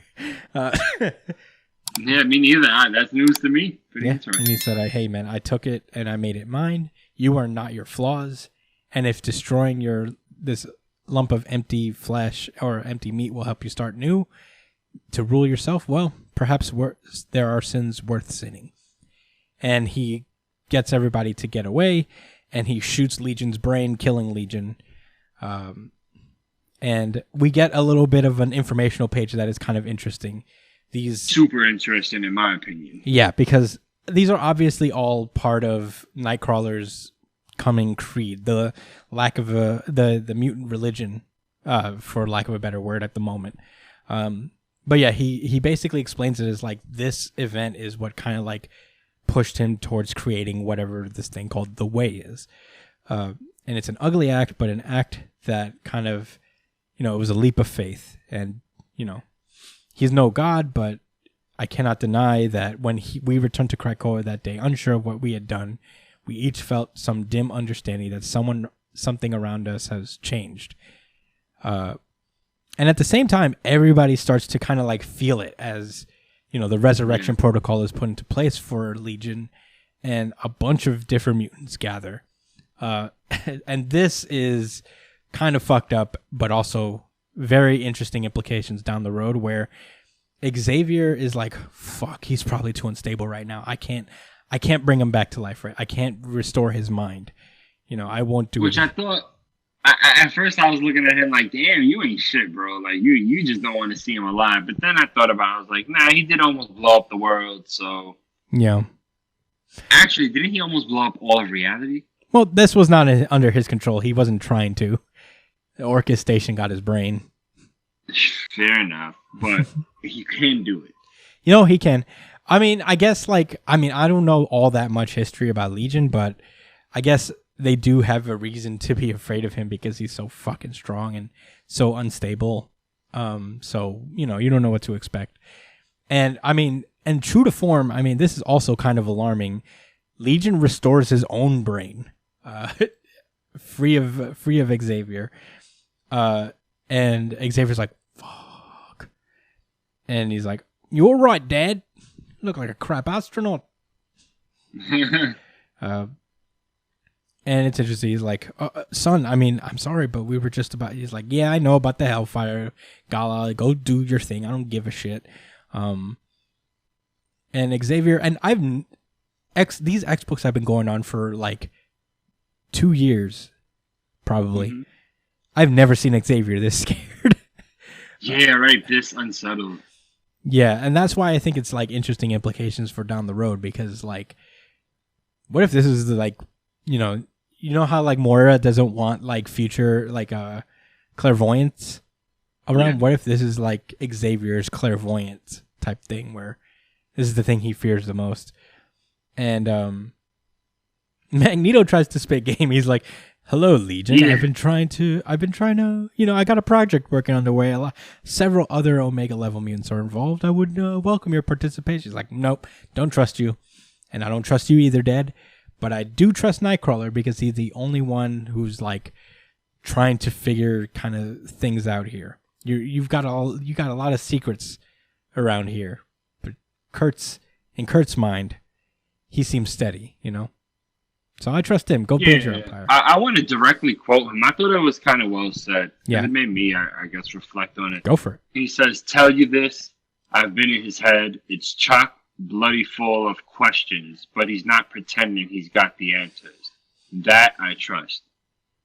Yeah. And, it's an element of, it's genuine because it's humble. Yeah. And, it's really hard to fake being humble. Even when you're successful, then, you're being bashful. Mm-hmm. It's still nice as opposed to being arrogant, For sure. So, yeah, they break off, and Legion is basically like, hey, I want to help you with this hearts and minds thing. I know that they made these 3 laws, but, you want to keep everybody to have a common ground, to be thinking of we instead of me. Maybe that's the place to start. And Kurt's like, what?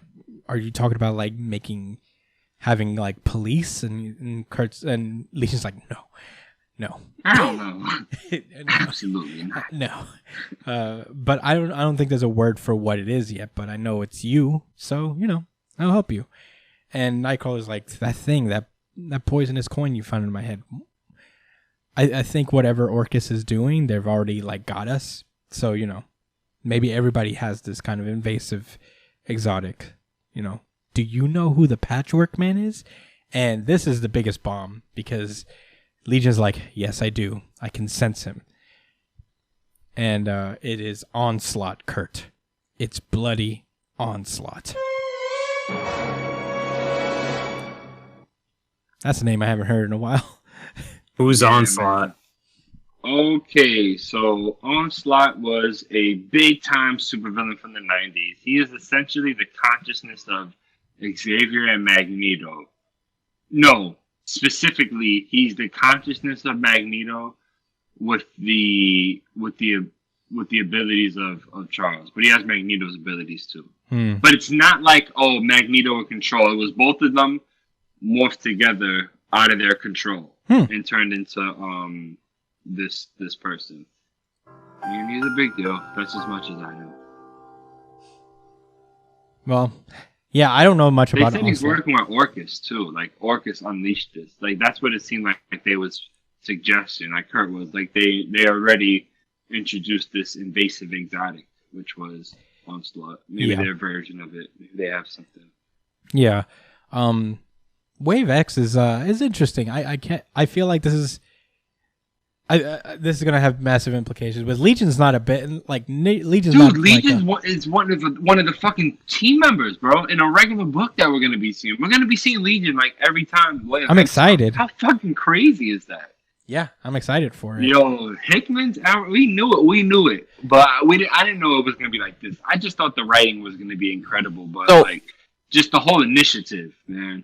So I have a question. How has X-Men handled having such a really powerful mutants in their stories? Because like theoretically Legion could literally snap away most of their problems. That's how powerful he is. So having him around all the time might be a little challenging as a writer, because he's literally a fix-all problem kind of character, no? Well, when he was resurrected without his personalities at the moment. So he has to kind of regrow those personalities and abilities. I think he has like his psychic abilities, but he mentioned that like he was reborn without like all the things that make him as powerful as he is. But there are like they have every mutant. They try to get every single mutant villain or hero onto Krakoa. So Legion's not the only like ultra powerful one there. And a lot of the issues usually aren't really about like straight up combat. Right. It's either espionage or some type of rescue, or there's usually, and You know what? You're right. It is a challenge, and they have met it. So to answer your question, they have handled it very well. Yeah, exactly. This story isn't necessarily. I mean, even a character like Storm is incredible. Yeah, you know what I'm saying. She could give it to almost any other Marvel character. You know what I'm saying? Yeah, I might actually read this just because I watched Legion, the show on HBO, and that made me kind of interested in him as a character. I want to see how he is in the comics. Yeah, I suggested you just pick up Way of X and just start with that book, and then, see if you want to leak over into the other ones anyway. But I think maybe when Way of X comes out, we could let you know, and then you could go out of your way to read it. You know what I'm saying? Yeah. And then the other ones you could just kind of pay attention to kind of get a grasp of the story. I mean, hey, for whoever listening, I suggest that to you guys too. Kind of on a sidetrack. I was at work and one coworker was trying to get another coworker to get into One Piece.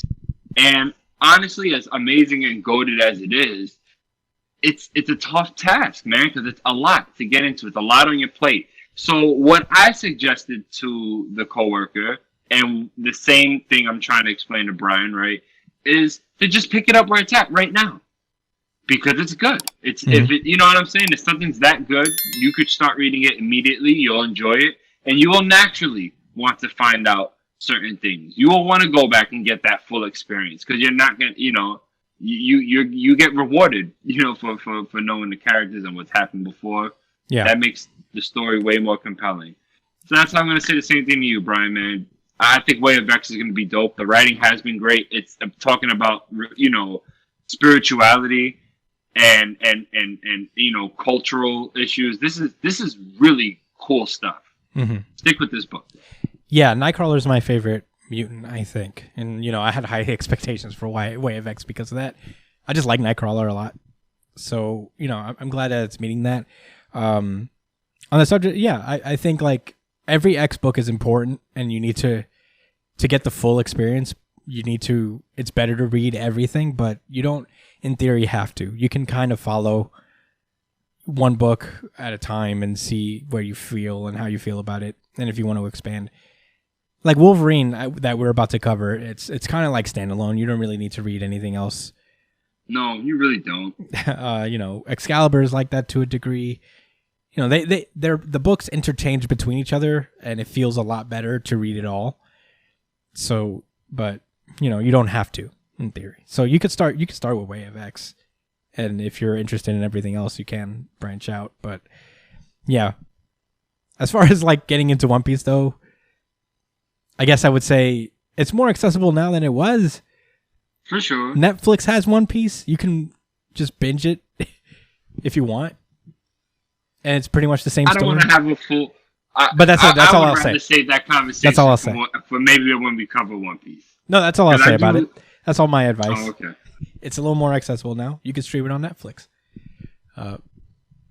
But in any case, that was all for Way of X. It's time to move on to Wolverine, number 12. Last we left off with Wolverine, he was fighting vampires, which is, I guess, the thing that we're doing now. So they've sent Omega Red as kind of like an unknowing double agent into the Vampire Nation because they're fucking with people. So, they're trying to deal with that. Wolverine has been in touch with this coven of vampire hunters that have all recently been slaughtered by vampires because they're just regular folks with wooden sticks and garlic. So, yeah. How much longer are you going to last? But I guess Wolverine's love interest for this arc, this one vampire hunter that got transformed into a vampire, she's just, out here. They're just chilling in Paris. Wolverine is just immediately in love with this woman.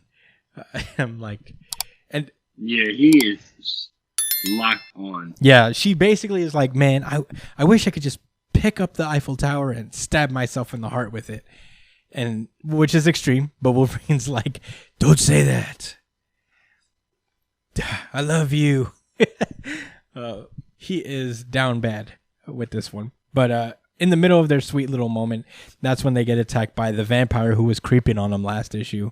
And it is Father Cole, who was the old leader, I guess, of their coven.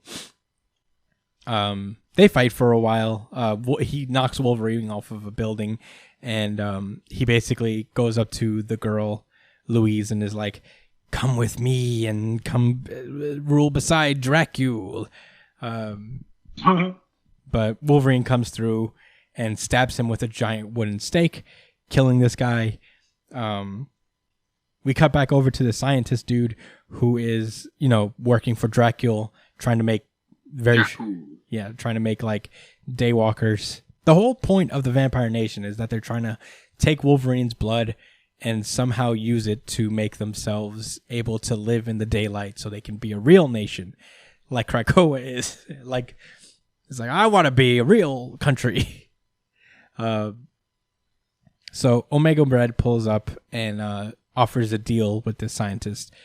We cut back over to the armory in Krakoa, where they get souped up with weapons, and Louise gets a new outfit, like anti-sun outfit that prevents her from burning up in the sun because she is vampire. Sure. It's fine. Why not? They go back over to the X Factor headquarters where Omega Red is waiting for them, and he's like, what is he doing here? And I'm like, he works for you. Did you forget that? Stop acting brand new, Wolverine. Come on. But yeah, basically he's like, I have an idea. What if we give them you, but not really you? And we cut over to, I guess, a little bit into the future where it looks like Dracula has secured the body of Wolverine, and he's like, haha, we've done it. Now, if you drink this Wolverine's blood, you'll be a for real Vampire Nation place. But it turns out that it's not really Wolverine. It's like the empty vessel of a resurrected corpse of Wolverine that they get before Magneto implants all of their memories and personality. And yeah, it's actually kind of like a dirty bomb. So they've just been feeding them gross gross blood. That's not really Wolverine's blood. And yeah, they take down the Vampire Nation, kick their ass, and then, we cut over to the kingdom of Sevalith, which is the real home. Sevalith, which is the real home of the vampires. And Wolverine's like, I know these are vampires, but they're different. They're not like Dracula. Dracula was wildin', and they don't like him. Vampires here are actually kind of cool. They don't drink blood. They can birth their own from blood wombs. Whatever. It's weird. Oh, that was pretty cool. He's like, wait. Yeah. Bye. So, yeah. So, if we can go to them and tell them that Dracula is building an army, they're going to consider him an insult and, not fuck with him anymore. So they approach the council of vampire bosses and they ask for help with dealing with Dracula once and for all. And who is there but Death, the child of Apocalypse, one of the four horsemen, Death, who was actually defeated here by Storm and left here, I guess. I just remembered that from... They were feasting on him. I remember that. The vampires. He was like, thought I was dead. Surprise, motherfucker. I'm here. I didn't die.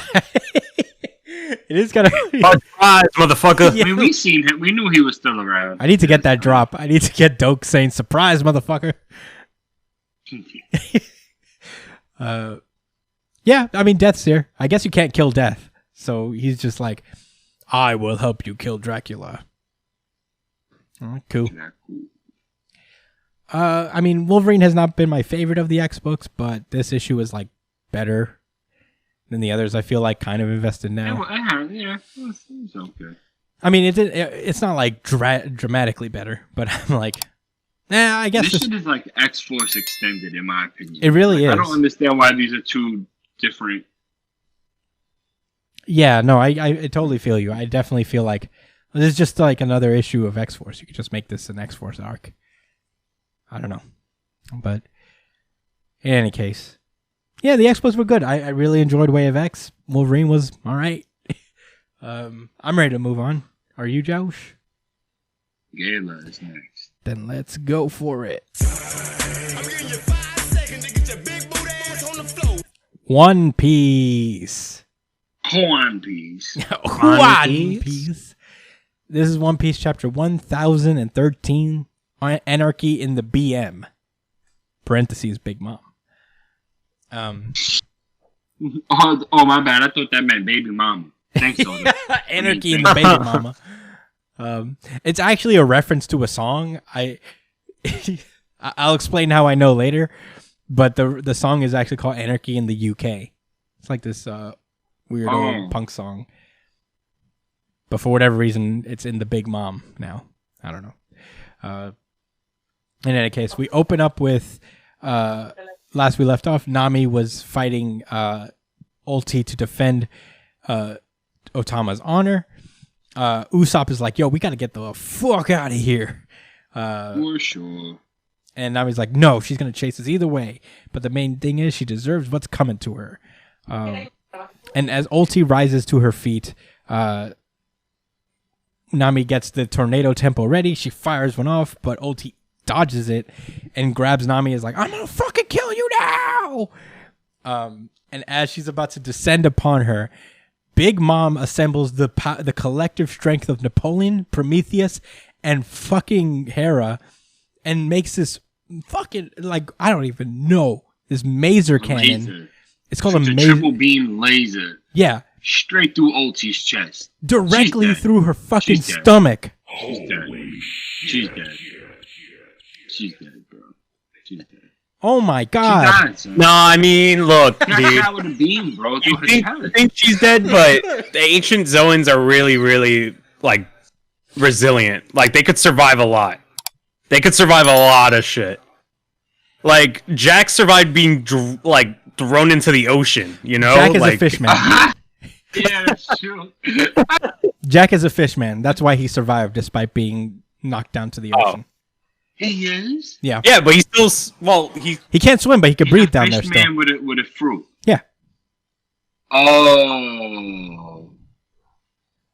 That's why he's. I learned that way late. I learned that I learned that a couple months ago. I was like, oh, that's why he fucking survived that. I remember he was just lurking down there, just like, please, somebody help me. And I'm like, aren't you drowning? And then I thought he was just that strong. Like, it was just the mammoth, maybe. that not breathing. He's so strong. He doesn't need to breathe underwater. Yeah, all right, so I'll say this. On the status of Ulti, and the reason I know what I know about the title is that, you know, sometimes I like to go onto the One Piece wiki and kind of just like, you know, peruse the chapter. You know, just see if there's any notes, anything I missed. Any fun facts? Yeah. There's like a whole like little list of fun facts and just like a brief one sentence chapter summary. I learned that the title is based on Anarchy in the UK, and I also learned that apparently Ulti is not dead or not considered dead. She is simply unconscious. Yeah, you see, that's why I told you. Ancient Zoans are just really, really. Can I get a slumber at least? I mean, yes, obviously. My bad for not knowing dinosaur anatomy. No, wait. First of all, just because the wiki says it doesn't mean it's official. No, it's official, bro. I also consider that's an official source, dude. So, no, I consider her fully. I watched this and I was like, "Holy shit, is she fucking dead right now?" And you know, I mean, I wouldn't mind. First of all, props to Big Mom. This is some real Emperor shit, where like she was basically like, "Get out of the way, little girl," and then she just, so I'm just gonna finish this. This girl is beneath me, and then she just with your bitch ass baton. Yeah, get the fuck out of here! I don't have time for a one-on-one fight right now. I don't do those anymore. I'm beyond that. Hold this one. Bing.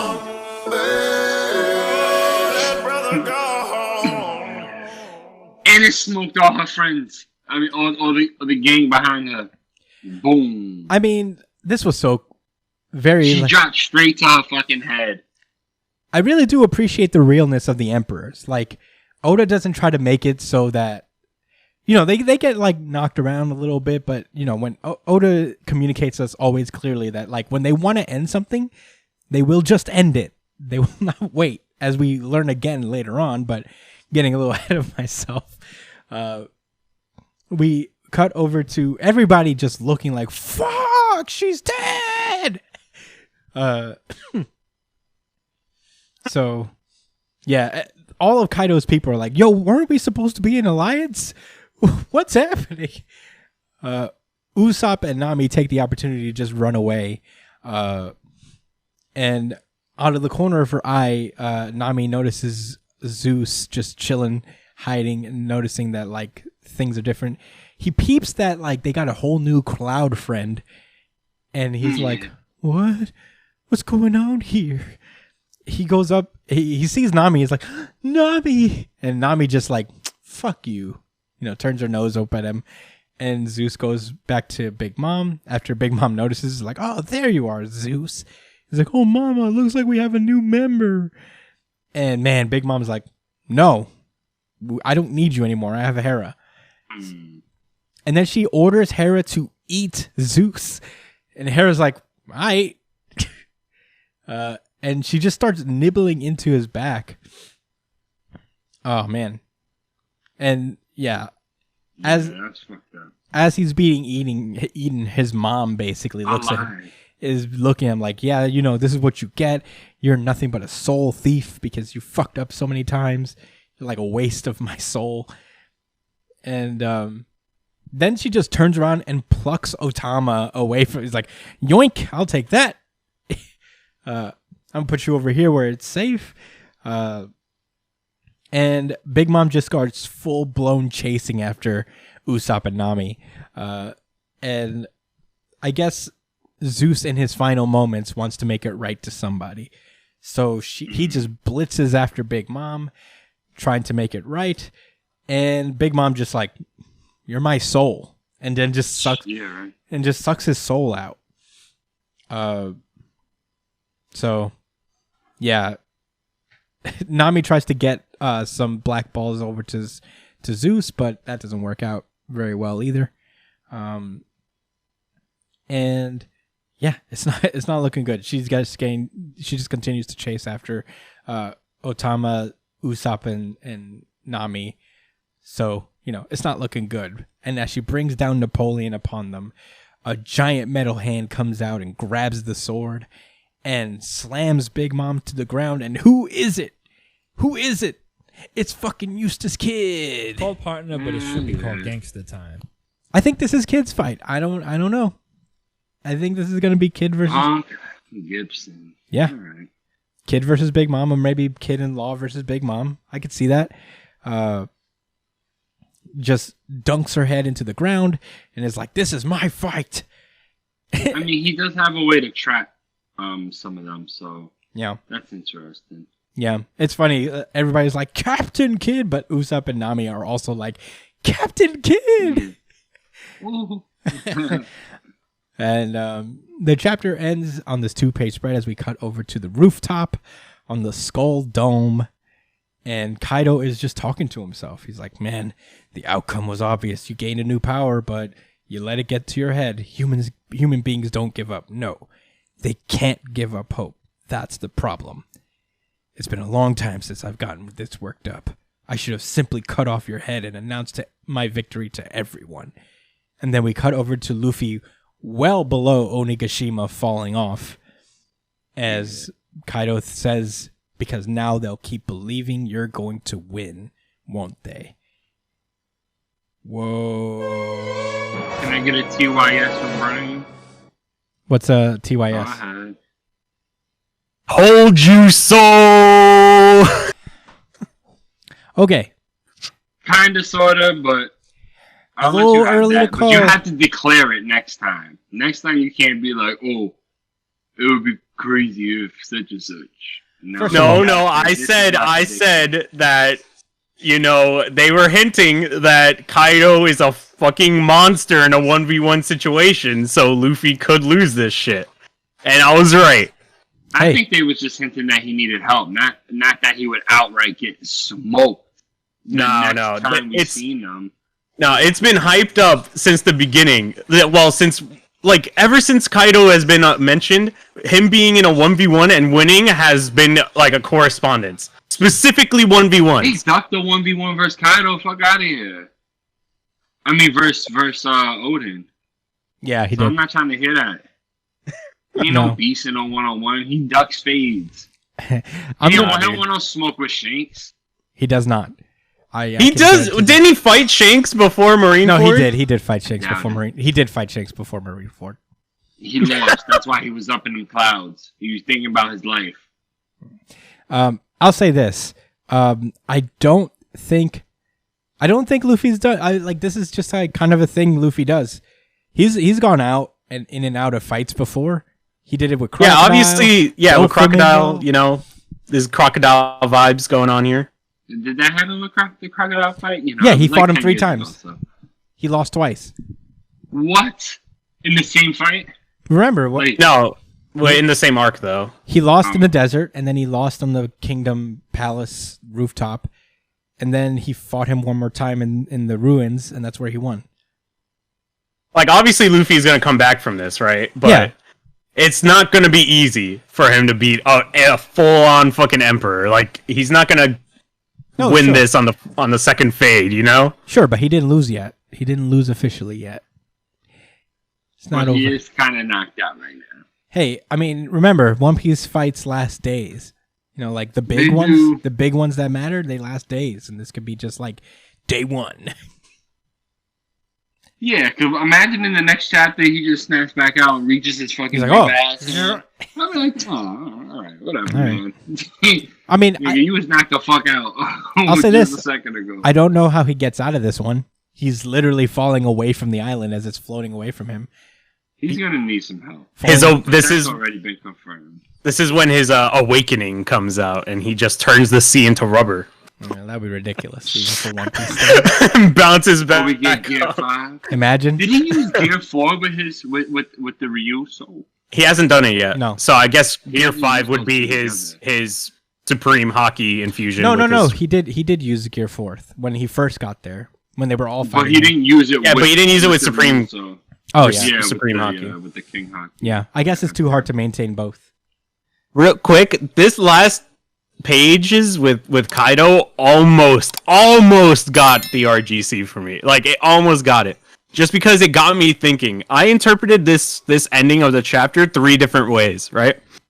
So, there's the first way that, you know, Kaido's like, I kind of felt like Kaido was kind of like him not killing Luffy was like he's talking about this speech with hope and shit.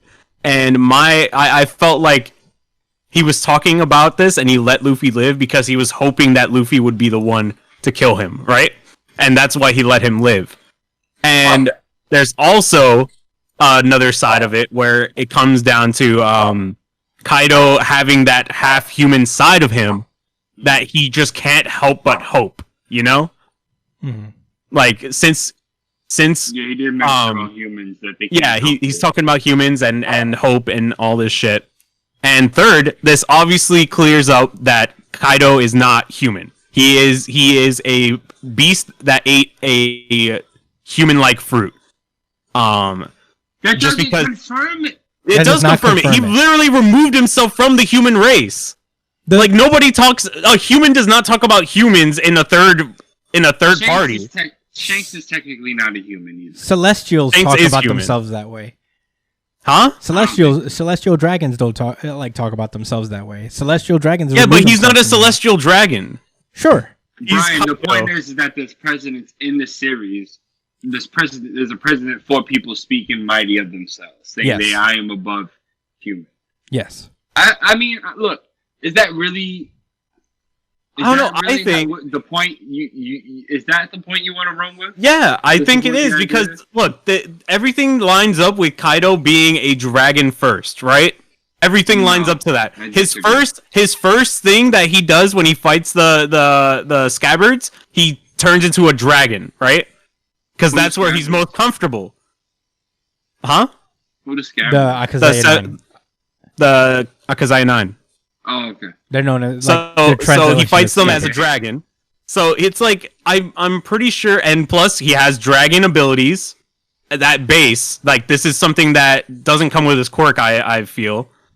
Kaido, I think he's a dragon that's become human. You know that has a quirk that made him human. and not that he ate the Zoan dragon fruit that gives him all his mystical abilities. I'm pretty sure he's not human. Do you think Marco was a phoenix and also ate the human fruit? No, because it's different. He has a human-like appearance. Human fruit, right? So does Kaido. Kaido has horns, though. Kaido has horns. Who else? Big Mom's not human. Well, no, Chopper has fur. She's giant. Yeah, Chopper has fur, but guess what? Chopper was a reindeer first, and that's why he has fur, right? Wait, no, your theory falls flat because there's only one human fruit, and Chopper already has it. That's also another factor. It's a human-like fruit. It's not. Well, he's not completely human. Be? It could be another side to it. I don't know. It could be something.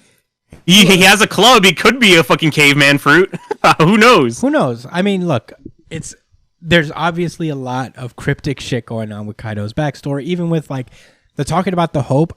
While I don't think it means that he's not human, I think there's multiple levels that it's supposed to mean on that. Like, I think the surface level is that we're supposed to take about it is that he wishes that he had killed Luffy and shown off that he had killed Luffy so he can just kind of like stop everyone from fighting.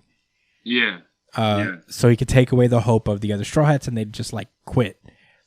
As long as they have hope, they'll keep going. So that's the surface level. And there's obviously something within Kaido's backstory that informs the subtext of him talking about how humans need hope. And maybe it goes back to, the fact that he doesn't have any hope. And that's why he separates himself from humans, is that he's always trying to die because he feels no hope. I don't know. There's a lot of levels to this. We know nothing about Kaido. The only emperor we really know about is Big Mom. The other emperors have their backstories strictly on lockdown.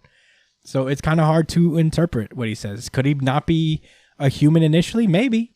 I don't think it's all the way that crazy, but I don't know. There's not a precedent for that. I don't know. Is it really that crazy to believe that he could be not human? Based on the established rules of how devil fruit work, where two of the same devil fruit can exist in one time. Yeah, the only way I could see it is that if Vegapunk potentially created an artificial devil fruit, because he seems to be the only one with that capability. Yeah. And was like, the artificial fruit that I'm going to make is another human fruit. No, it's not. I don't think it's another human fruit. It's some variation. It's some variation, dude. I swear it's some variation. Yeah. Because, like, I have this really strange feeling that, like, because Big Mom also gave him this fruit. Let's not forget that. And there's just a lot of weird but what things about Kaido. There's a lot of weird things about him. Kaido the fruit? Yes. Yeah. They did mention in passing that Big Mom gave Kaido his devil fruit. So it's wow. But when Kaido and Big Mom knew each other, Kaido was still human. He was on the Rocks crew. So if they did, no, we don't know if he was human on the Rocks crew. He could have been a pet. He filled the role of mystical pet. Yeah, he could have been a pet. You know what I'm saying? And they was like, let's call Vegapunk. He could artificially create the human fruit. Or maybe they found the adjacent. And also, there's that. Why was Kaido making a clone of his own fruit? And why is Momonosuke the one who gets it, right? Like, obviously, there's a lot that goes into this, but Momonosuke got it by accident. He wasn't meant to. Yeah, he got it by accident, right? Of course, but I'm just saying he got a fruit that was meant to be Kaido's clone fruit, right? Was it? So no, well, all the smile fruits are made out of Kaido's blood. So no matter what animal you are, I see. And, but there is something to that, there's something in Kaido's blood that inherently is able to make these fruits. So maybe there is something to the theory that he's not. It's almost like he has the blood of a dragon. I mean, that doesn't make him a dragon. I mean, it could be through his own fruit, and his fruit facilitates that with his blood. I mean, I don't know. Maybe that could be the case too. Maybe he's one of the people that were wiped out by the world government in the Void Century. Maybe he's a descendant of those. That's crazy. That would be really interesting. Maybe there's a reason that the reason they wiped him out is because whoever these people were, they were capable of creating the devil fruits. Yeah. from their own blood. I don't know. There's a lot to theorize with Kaido's backstory. I don't think it's that simple as Kaido was a dragon, and I forgot Smile was even made from his blood. That makes so much sense. Well, there's a lot of information being revealed in little scattershot chapters here and there, but yeah, I do recall like the CP0 guy mentioning that all the Smile fruits were based off his blood, so that's like I guess the main ingredient. I mean, sheesh, I don't know what this means for Kaido. I don't know if he's human. I'd like to think he is, and I'd like to think whatever his deal is, it harkens all the way back to the Void Century. Because we got to get some closure on that, and I feel like him going after Wano. Oh man, yeah, I can't wait till they talk about Just that. give me more Kaido, bro. Just give me more Kaido shit. I want to know more. Yeah. I think that's my theory, if anything, is that he was one of the original people from the Void Century, or a descendant of the people from the Void Century. And for whatever reason, he came after Wano, who were the people who created poneglyphs. And one of the people from Wano had to... Wait. One of the people You're from right. Wano knows the true history. So there's a reason he came for Wano, outside of it being just kind of like this outside territory. He was interested in the poneglyph. I mean, each of the emperors has a road poneglyph to the Raftel. Which means they all know? They all know something? They all know a little something. I don't think, because the only way to know what Kaido probably knows the most because he has Odin's journal, right? Probably. Well, had Odin's journal, unless he didn't know about it. Well, they also were very tight-lipped about what they saw there. So I don't think Odin would flat out reveal what's on Raftel. Even in his own personal journal? Yeah, not even in his personal journal, because I figured that he would, like he would figure somebody would find it and somebody would read it. There's probably hints in that journal, but I don't think he out and out said this is what we saw there. So yeah, I mean, there's a lot going back. I'm very interested. I mean, Kaido's so cool. He's just the coolest. He really is. For sure. One of and if the arc goes down as good as it has been and it continues that consistently, like Kaido might be like one of the best villains of all time. I'm just because of his impact on the series, but very fascinated to see what's going on there. Lots of theories this chapter. Oh God, I fucking love and hate Oda at the same time. Oh, like, this is the kind week. of shit. Like, I just wish, like, I've said it before, but I feel like I wish I was put into a coma 5 years later so I can binge read all of One Piece, you know? Or 10 years later. 5 years down the road, we're in the middle of Elbath, bro. We don't even... Yeah. We don't even know. I mean, how long has it taken? How long has it been since they came from the break? Since the time 2010 skip? about. We were in high school. We were like leaving high school. Bro, there's no way. This. I'll say this, man. I mean, There's way more time. For sure. And especially Bro, since he's taking so many breaks. Arc? Which I am happy that he's taking breaks, considering the news that has hit the manga world today. Why? It just kind of reminds you. I mean, I haven't read this series. This is a very beloved series, Berserk. The creator for Berserk recently passed away today. Yeah. R.I.P. I was gonna wait until the end of the episode just so that we could truly honor him, and I guess, you know, this is a good time as any. Personally, I followed Berserk somewhat. You know, I read it a little bit, and I kind of followed it from a third party. And of course, you know, it wasn't always my cup of tea, and I'm not going to pretend like I was a big fan of Berserk, but there's something that you cannot take away from Berserk, and it's its impact that they had on all of manga and culture that surrounds manga as well. Like, this series was hugely influential, and I could see why somebody would enjoy this series, because it's such a complex series when it comes to its character writing and how people operate. Like, that's the one thing about Berserk that I truly like admired, is how well and how and just how powerful these characters were in their goals and their aspirations. Like Guts and the rivalry between Guts and I forget his name, the white-haired dude. Like the rivalry between them, it's beyond what a typical shonen will ever have, in my opinion.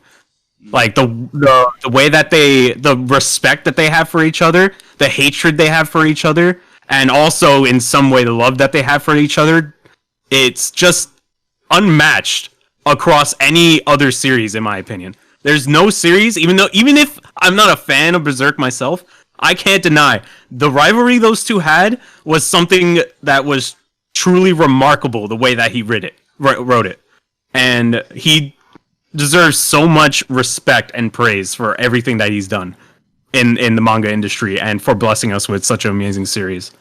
Yeah.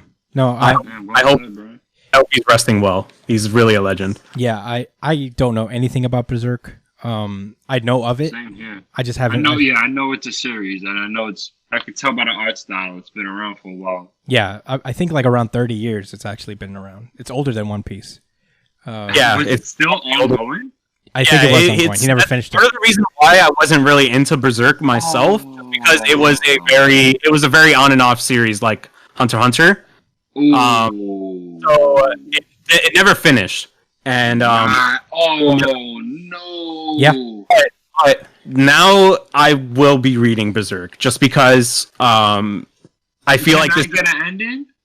Huh? It's not gonna end. To not get an ending. Well, I mean, it's not that I'm reading it because it's not getting an ending. I'm reading it because now there is no ending to come. So it's not like I'm sitting here and I'm like, oh, this series is never going to be finished, or oh, what's the point of getting into this because it's not going to finish. Now it's different from that. This is a man's legacy, you know? This is a legend's legacy that he left behind for us to read. And since there's so many parts of this series that I admire, I feel like now is the time for me to truly come into it and try to and appreciate it for what it is and what he left it behind as, you know? Yeah. And you know, just to not to be like super dark or anything like that, but this is some conclusion that people might come to if like hope God bless that this doesn't happen. But what if Oda passes away and One Piece is never finished, you know? A series so beautiful and so perfect as One Piece, like it can't just be lost forever just because it's not finished, you know? There's still so much beauty in it. Yeah. Basically, if something like that happens, I have it in my head that I'm going to basically turn to Christian and say, you need to finish the series yourself and just write it. I don't know. I couldn't do it. I couldn't do it. And you don't have to send it to nobody. It just has to be 5-3. I'll try. Finish One Piece. You have to do Elbaf, whatever you think it would be, whatever. You don't even know what happened. What happened in the Void Year? I don't know, dude. I don't know. You have to figure that shit out, bro. I would lean on you for that. Yeah, I guess because I suppose because you believe I understand One Piece on a spiritual level.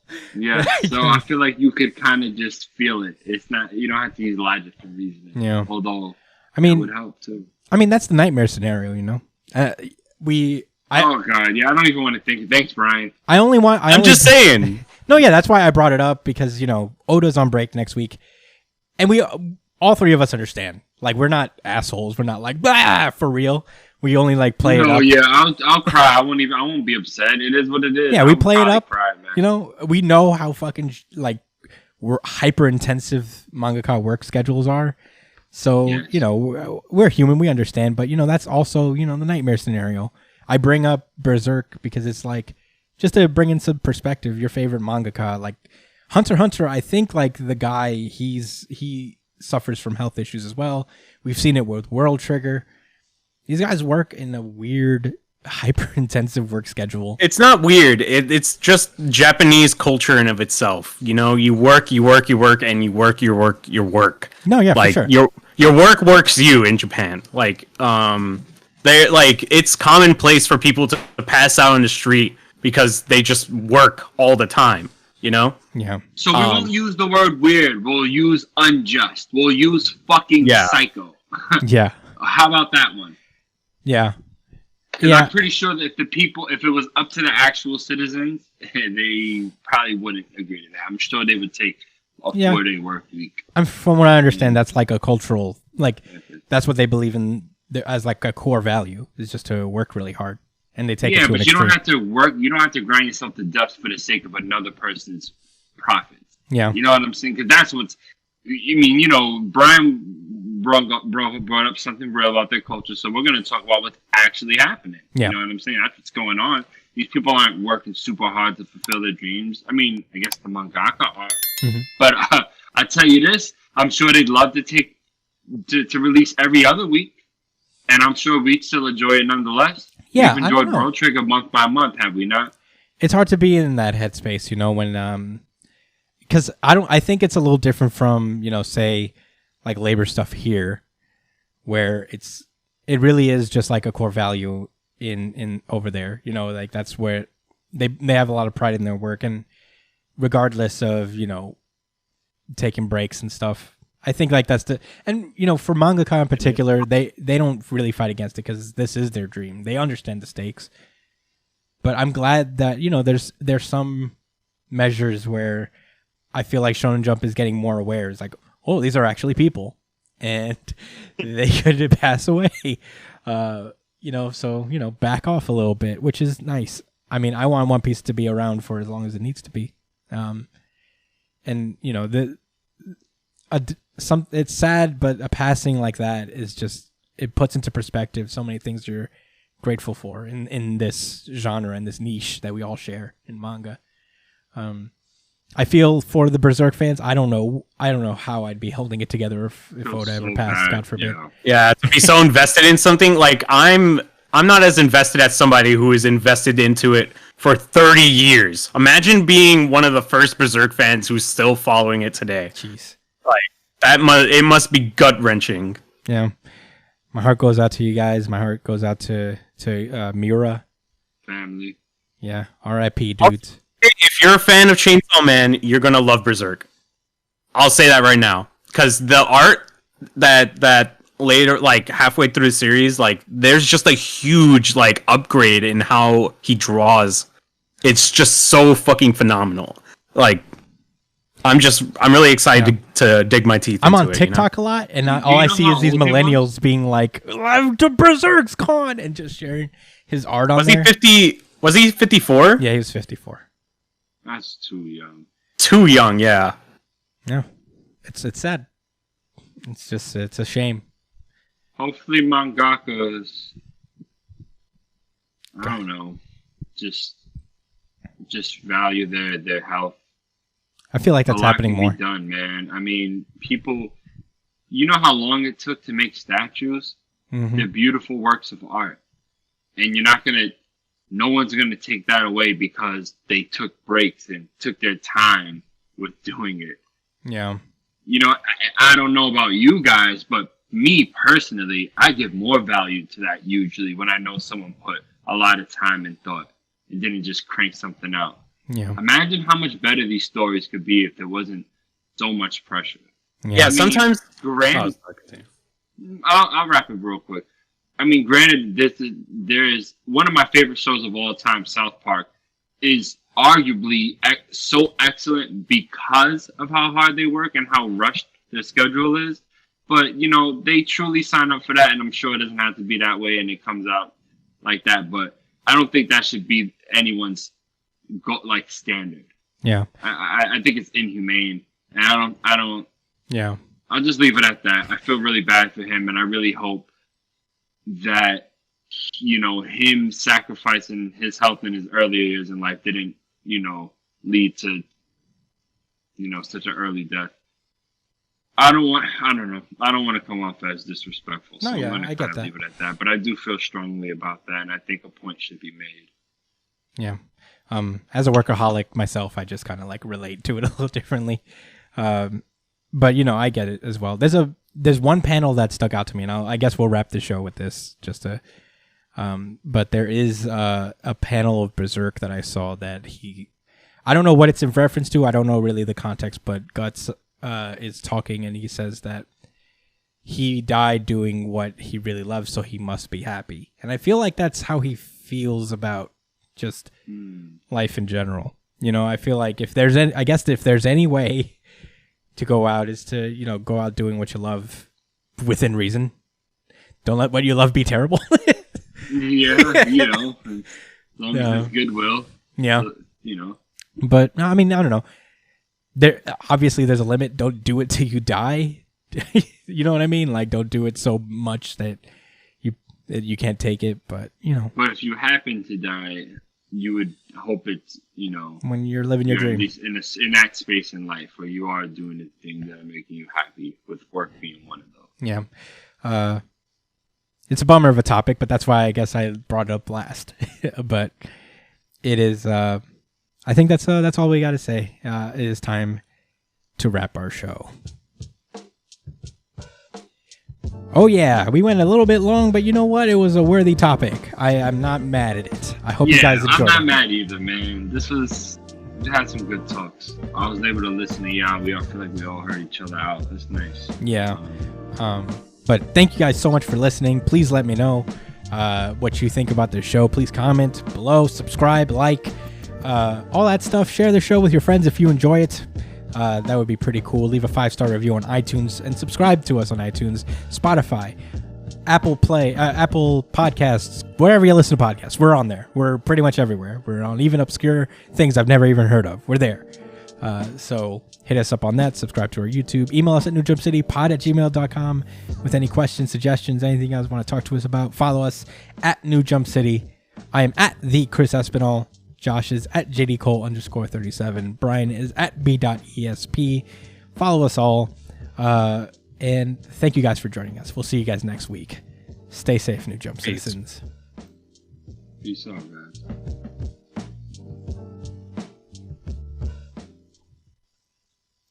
R.I.P. Kentaro Miura.